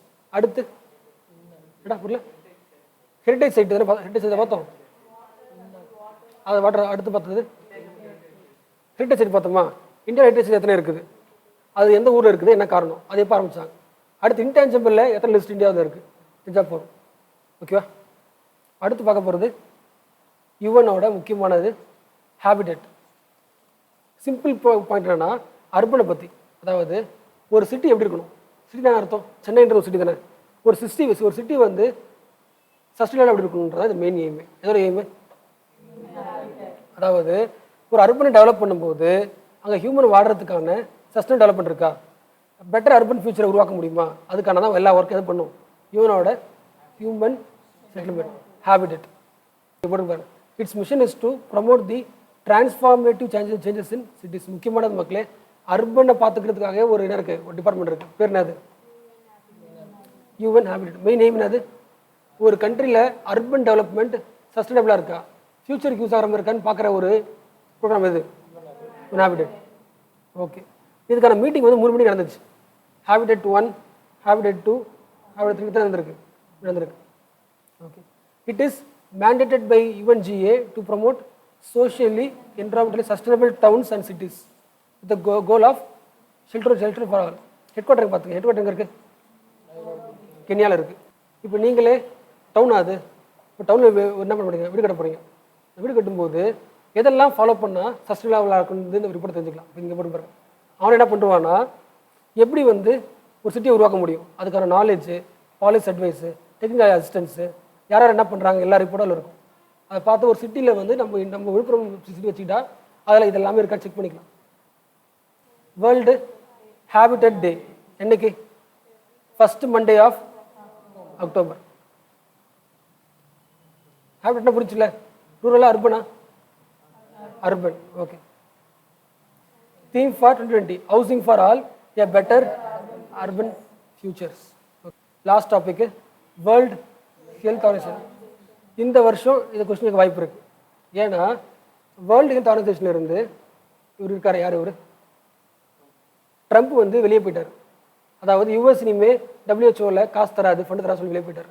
அவர் சொன்ன ரீசன் என்னன்னா, WHO வந்து COVID-19 ஒழுங்காக என்ன பண்ணல, ஒரு ரெகுலேட் பண்ணல, WHO ஒழுங்காக பார்க்கல, சைனாவுக்கு அதிகமாக சப்போர்ட் பண்ணுது, சைனாவோட இன்ஃப்ளூயன்ஸ் அதிகமாக இருக்குது WHO. அப்போ நான் என்ன பண்ண மாட்டேன், இனிமேல் காசு தர மாட்டேன்னு சொல்லிட்டு வெளியே போகுது. யார் போகுது? ஏற்கனவே எல்லாம் வெளியே போயிடுச்சு, ஏற்கனவே யுனெஸ்கோலேருந்து வெளியே போயிடுச்சு. அதனால் முக்கியம், யுனெஸ்கோலேருந்து வெளியே போயிடுச்சு. வேர்ல்டு பேங்க் போச்சா தெரியல, யுனெஸ்கோலேருந்து வெளியே போயிடுச்சு நினைக்கிறேன். ஆனால் அதுவும் கொஸ்டின் வரலாம், இதுவும் கொஸ்டின் வரலாம். ஓகேவா? WHO எது கொஸ்டின் வரலாம்னா, WHO ஃபண்டு யார் தரா, எப்படி ஃபண்டு தராங்கிறது கொஸ்டின் வரலாம். WHO தர ரிப்போர்ட் பாருங்க முதல்ல, வேர்ல்டு ஹெல்த் தானே, அப்போ குளோபல் டிவி ரிப்போர்ட். ஓகேவா? இது ஒன்று. இது கிடையாது பார்த்தீங்கன்னா ஹெல்த்தில் பார்த்தீங்கன்னா, ஸோ அது ஹெல்த்தில் பார்த்தாச்சு. அடுத்து போகலாம். ஓகேவா? அடுத்து முக்கியமானது, Africa declared the free of wild polio தான். போலியோ 3 டைப் தான் இருக்குது, type 1, type 2, type 3. Type 1 type 3 என்ன ஆயிடுச்சு, எரேஸ் ஆயிடுச்சு. ஆனால் டைப் 2 தான் அதிகமாக இருக்கும். ஓகேவா? The only 2 countries Pakistan, Afghanistan are left on earth என்ன இருக்குது, வைல்டு போலியோ இருக்குது. வைல்டு போலியோ இன்ஃபெக்ஷன் இருக்கிற 2 கண்ட்ரி என்ன கண்ட்ரி? பாகிஸ்தான், ஆப்கானிஸ்தான். ஆஃப்ரிக்காவில் கூட இல்லைன்னு யார் சொல்லிட்டா?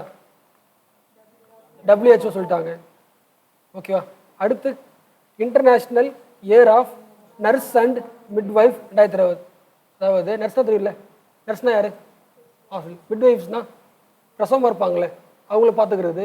அவங்க குழந்தை பிறந்ததுக்கப்புறம் என்ன பண்ணுவாங்க, இவங்க குழந்தை எப்படி செக் பண்ணுவாங்களே, அவங்க யார்? மிட்வைஃப்ஸ். இப்போ அவங்கள வந்து என்கரேஜ் பண்ணுறது என்ன பண்ணுறாங்க, டே கொண்டாடுறாங்க. எந்த டே? இந்த 200th birth anniversary of Florence Nightingale. ஏன்னா நர்சிங் அவங்க தான் ஆரம்பித்தாங்களே. ஸோ இன்டர்நேஷ்னல் நர்சிங் டே என்னைக்கு? May 12 வரப்போகுது. ஓகேவா? அதேமாதிரி யுனைடெட் நேஷனில் ஜென்ரல் அசம்பிளி பற்றி ஞாபகம் இருக்கா? ஜென்ரல் அசம்பிளி எல்லா கண்ட்ரிஸ் சேர்ந்து பேசல. அதே மாதிரி வேர்ல்டு ஹெல்த்துக்கு என்ன இருக்குது, ஒரு அசம்பிளி இருக்குது. அதுதான் WHO பற்றியான எல்லா டெசிஷன் மேக்கிங் பாடியும் எடுக்கும். வருஷம் மீட்டிங் நடக்கும். எந்த ஊர் நடக்கும்? Geneva, Switzerland. இங்கே போட்டு பாருங்க. ஒட்டுமொத்தமாக WHO வர டோட்டல் ஃபண்டிங்கில் US கான்ட்ரிபியூட்ஸ் 15%. ஒட்டுமொத்த டோட்டல் உலகத்தில் அதில் மெம்பர் கண்ட்ரிஸ் வச்சு பார்த்தோன்னா US கான்ட்ரிபியூஷன் 30%. இந்தியா கான்ட்ரிபியூஷன் பார்த்தீங்கன்னா இல்லையா 1%. Okay. The countries decide how much they pay. ஓகேவா? அவங்களே என்ன பண்ணிக்கலாம், WHO வர்ற காசை வந்து ஒரு 2ஆக பிரிக்கலாம். ஒன்று வந்து வாலண்டரி டொனேஷன், கண்ட்ரி யார் தருவா, மெம்பர் கண்ட்ரிஸ் தர காசு வந்து வாலண்டரி டொனேஷன். அடுத்து அதே மாதிரி அசஸ்ட் கான்ட்ரிபியூஷன் இருக்குது, அசஸ்ட். மூணாவது ஃபிலந்த்ராபிக் ஆர்கனைசேஷன் தர காசு இருக்குது. ஓகேவா? சொல்லிட்டு புரியுதா? இதெல்லாம் சம் டொனேஷன் வகை. WHO காசு போகுது, கண்ட்ரிஸ் தர காசு, NGO தர காசு. அசஸ்ட் மீனிங் என்னென்னா, இப்போ எக்ஸாம்பிள் ஒரு 100 ரூபாயில் ஒரு 20 ரூபாய் வர்றது வந்து அசஸ்ட் கான்ட்ரிபியூஷன்னா, அந்த காசு WHO செலவு பண்ணால் யாரும் கேட்க மாட்டாங்க. அதாவது WHO அதிகமாக காசு தந்தது யார்? US தானே. அப்போ காசு செலவு பண்ணும்போது US கேன்சல் பண்ணணும். ஆனால் அசஸ்ட் கான்ட்ரிபியூஷன் நீ செலவு பண்ணனா யாரும் என்ன பண்ண மாட்டாங்க, கேட்க மாட்டாங்க. USA வித்ட்ரா பண்ணுது. காரணம் என்னென்னா, WHO இஸ் சைனா சென்ட்ரிக்காக இருக்குது. சைனாவில் இருந்து ஃப்ரீயாக என்ன பண்ண முடியல, WHO ஒர்க் பண்ணல. அதுக்காக என்ன பண்ணுறாங்க, வெளியே வராங்க. யார் வராங்க வெளியே? யுனெஸ்கோ பார்த்தாச்சு, UN ஹேபிடேட்டு, அப்புறம் WHO பார்த்தாச்சா? யுனெஸ்கோ பார்த்தோம். அடுத்து பார்க்க போகிறது குட்டியாக UN office for project services. யுஎனோட முக்கியமான ப்ராஜெக்ட்ஸ் எல்லாத்தையும் பண்ணுற அலைவன் தான். ஓகேவா? UN officer main expand the capacity of system and its partner. ஓகேவா? அதிலே போட்டிருக்கல எல்லா, அதாவது முக்கியமான ப்ராஜெக்ட் எல்லாத்தையுமே ஒர்க் முடிக்கிறது யார்? UNOPS. இது ஏன் நியூஸ் முக்கியம் வந்துச்சுன்னா, இப்போ ஏன் படிக்கணும்னா, நியூஸில் சானிடேஷன் அண்ட் ஹைஜீன் ஃபண்டுன்னு ஒரு ஃபண்டு என்ன பண்ணாங்க, ரெடி பண்ணாங்க. யாருன்னா இந்த UNOPS. பாயிண்ட் புரியுதா இல்லையா?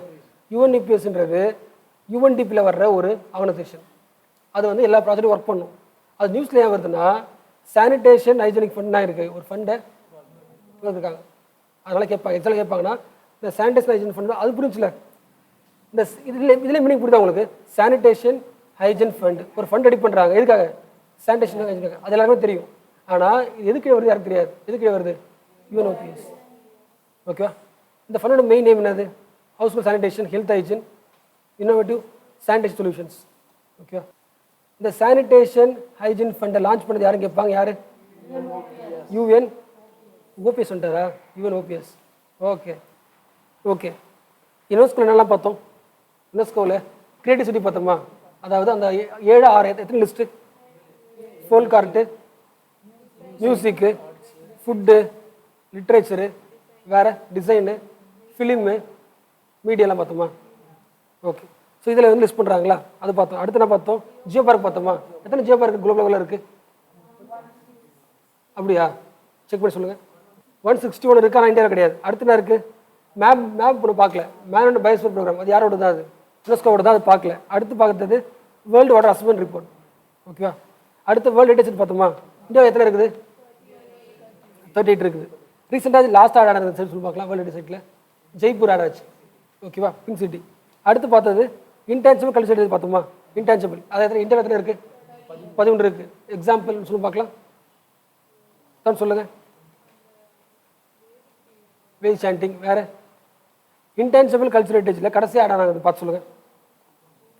பார்த்து சொல்லுங்கள். அடுத்ததாக பார்த்தோம் நாம மெமரி ஆஃப் தி வேர்ல்டு பார்த்தோமா? முக்கியம் டாக்குமெண்ட் பண்ணுறது பார்த்தோமா? அடுத்து ஜெம் பார்த்தோம். எஜுகேஷன் சரியில்லை. இதெல்லாம் யுனெஸ்கோவோட ரிப்போர்ட்ஸ் பார்த்தாச்சா? பார்த்து சொல்லுங்கள். அடுத்து ஈவன் ஹேபிடேட் பார்த்தோமா? ஹேபிடேட் செட்டில் பார்த்தோம். எது பார்த்தோம்? அர்பனை வந்து டெவலப் பண்ணுறது பார்த்தோம். அதான் ரிப்போர்ட்டு. அடுத்து என்ன பார்த்தோம்? WHO பார்த்தோமா? WHO TB report. அப்புறம் வைல்டு போல் எங்கே போயிடுச்சு? ஆஃப்ரிக்காவில் போயிடுச்சு. எங்கே மட்டும் தான் இருக்குது? பாகிஸ்தான், ஆப்கானிஸ்தான். அடுத்த ரிப்போர்ட் பாருங்கள். இன்டர்நேஷனல் இயர் ஆஃப் நர்ஸ் பார்த்தோமா? யாரோட செலிப்ரேஷனுக்கு? Florence Nightingale. எத்தனாவது பர்த்டே? 200. அடுத்து பாருங்கள். அடுத்து என்னது? WHO ஒரு அசம்பிளி இருக்கா? அசம்பிளி அதுதான் எல்லாரும் எடுக்கும். அடுத்து WHO எக்ஸிக்யூட்டிவ் போர்டு. இது பார்க்கல. Executive board. கடைசி எக்ஸிக்யூட்டிவ் போர்டு எங்கே பார்த்தோம்? ஞாபகம் இருக்கா? எங்கே பார்த்தோன்னா கேட்டேன் நான். எதில் பார்த்தோம்? வேர்ல்டு பேங்க்கில் கவர்னர்ஸும் இருப்பாங்க. அதே மாதிரி எக்ஸிக்யூட்டிவ் போர்ட்ஸ் சேம் தான். எதுவும் டெய்லி ஒர்க் தான் for implementing the decisions and policies. General assembly இருக்குது, ஹெல்த் அசம்பிளி. அது ஹெல்த்தை பார்த்துக்கும், டிஸ்கஸ் பண்ணும். சொன்ன முடிவு பண்ண விஷயத்தை இம்ப்ளிமெண்ட் பண்ணுறது யார்? எக்ஸிக்யூட்டிவ். ஸோ சேர்மன் இருப்பாங்க. Held by rotation among 6 regional groups. 6 group பார்த்தோம் ஞாபகம் இருக்கா? 6 குரூப். ஏஷியா, ஆஃப்ரிக்கா குரூப் பார்த்தோம் ஞாபகம் இருக்கா? ஃபஸ்ட்டு யூஎனில் அதில் ரீஜனல் வைஸ் ரொட்டேஷன் பண்ணுவாங்க. Recently Indian health minister was selected as the chairman of the executive. அதனால் கண்டிப்பாக கேட்கலாம். ஓகே. அடுத்து என்ன பண்ணோம்? WHO ஏன் யூஎஸ் வித்ட்ரா ஆச்சு பார்த்தோமா? முடிஞ்சு போச்சு. அடுத்து யூஎன்ஓபிஎஸ் பார்த்தோம். சானிடேஷன் பற்றி ஒரு ஃபண்ட் உருவாக்கிட்டாங்க. அதனால் அது முக்கியம் பார்த்தாச்சு. வேர்ல்டு பேங்க்லாம் பார்த்தோம். 5 ஆன்சர் பார்த்தோமா? ஃபஸ்ட்டு ஒன்று வந்து எதுக்கு அது? ஃபஸ்ட்டு சாவரின் லோன் வாங்கிக்கலாம், அப்புறம் வந்து சாஃப்ட் லோன் வாங்கிக்கலாம், ப்ரைவேட் காரை வாங்கிக்கலாம். 4வது ப்ரைவேட் தான், இன்சூரன்ஸ் ரிஸ்க்கு. 5வது வந்து செட்டில்மெண்ட் டிஸ்பியூட்ஸ் பார்த்தோமா? அது ரிப்போர்ட் பார்த்தோமா? என்ன ரிப்போர்ட் பார்த்தோம்? குளோபல் எக்கனாமிக் பாஸ்போர்ட் பார்த்தோம். எக்கனாமி ஆகிட்டு இருக்குது 4% குறைஞ்சிட்டு பார்த்தோம். அடுத்து லாஜிஸ்டிக் பெர்ஃபார்மன்ஸ் இண்டெக்ஸ் பார்த்தோமா? இந்தியா ரேங்க் என்ன இருக்குது? லாஜிஸ்டிக் பெர்ஃபார்மன்ஸ் ரேங்க்கில் பார்த்து சொல்லுங்கள். So logistic performance India rank என்ன? 35 இருந்து 44 போயிடுச்சு. அடுத்து ஈஸ் ஆஃப் டூயிங் பிஸ்னஸ் இருக்கா? அதில் ரேங்க் இந்தியா ரேங்க் போட்டுருக்கா பாருங்க. ஸோ என்ன ரிப்போர்ட் தருது? வேர்ல்டு பேங்க் லோன் தருது. இதுக்காக டெவலப்மெண்ட்டுக்கு. அப்போ எக்கனாமி எப்படின்னு பார்க்கும். ஓகே. லாஜிக்ஸ் எப்படி இருக்குது, லாஜிஸ்டிக் எப்படின்னு பார்க்கும். அடுத்து பிஸ்னஸ் பண்ண முடியாது பார்க்கும். அப்புறம் world development report. World development report என்ன பார்த்தோம்? வேர்ல்டு டெவலப்மெண்ட் ரிப்போர்ட் என்ன பார்த்தோம்? பார்த்து சொல்லுங்கள். ஹியூமன் கேபிட்டல் வேறு, இதை பார்த்து சொல்லுங்கள். டேட்டா வந்து வேர்ல்டு டெவலப் பண்ணுறதுக்கு யூஸ் ஆகுது. அப்புறம் ஹியூமன் கேபிட்டல் பார்த்தோமா? கேபிட்டல் இண்டெக்ஸில் 3 பார்த்தோமா? என்ன பார்த்தோம்? மார்டாலிட்டி ரேட் பார்த்தோமா? எஜுகேஷன் குவாலிட்டி பார்த்தோமா? சர்வைவல் ரேட் பார்த்தோமா? எஸ். அடுத்து பார்த்தோன்னா பார்த்தோம் பாவர்ட்டி அண்டு ஷேர்டு. இந்த ரிப்போர்ட் பார்த்தோமா? அது நம்ம எடுக்க பார்க்கலாம். சொல்லதான் எக்ஸ்ட்ரீம் பாவர்ட்டி பார்த்தோமா? எக்ஸ்ட்ரீம் பாவர்ட்டி $1 கீழே பார்த்தோமா? 1.50. அடுத்து பார்த்தது கடைசியாக உமன் பிஸ்னஸ் லா இண்டெக்ஸ் பார்த்தோம். அதில் எப்படி பார்த்தோம்? Woman business. ஓகே. அதில் வந்து எந்த கண்ட்ரி வந்து டாப் 100 அவுட் ஆஃப் 100 மார்க் வந்துச்சு? பெல்ஜியம், ஃப்ரான்ஸ் வந்துச்சா? ஃப்ரான்ஸு, லாட்வியா, அப்புறம் டென்மார்க், ஸ்வீடன், அப்புறம் கனடா வந்துருக்குல்ல, லக்சம்பர்க் வந்திருக்கா? அடுத்து வேறு எத்தனை கண்ட்ரிஸ் பார்த்தோம்? 8. அடுத்து என்ன பார்த்தோம்? World bank initiative of international comparison program பார்த்தோமா? அதாவது பர்ச்சேசிங் பவர் பேரிட்டியை வச்சுக்கிட்டு இந்தியாவில் வந்து பார்த்தோம் 20 rupees பார்த்தோமா? ஓகே, எத்தனை ரேங்க் இந்தியா? 3rd rank.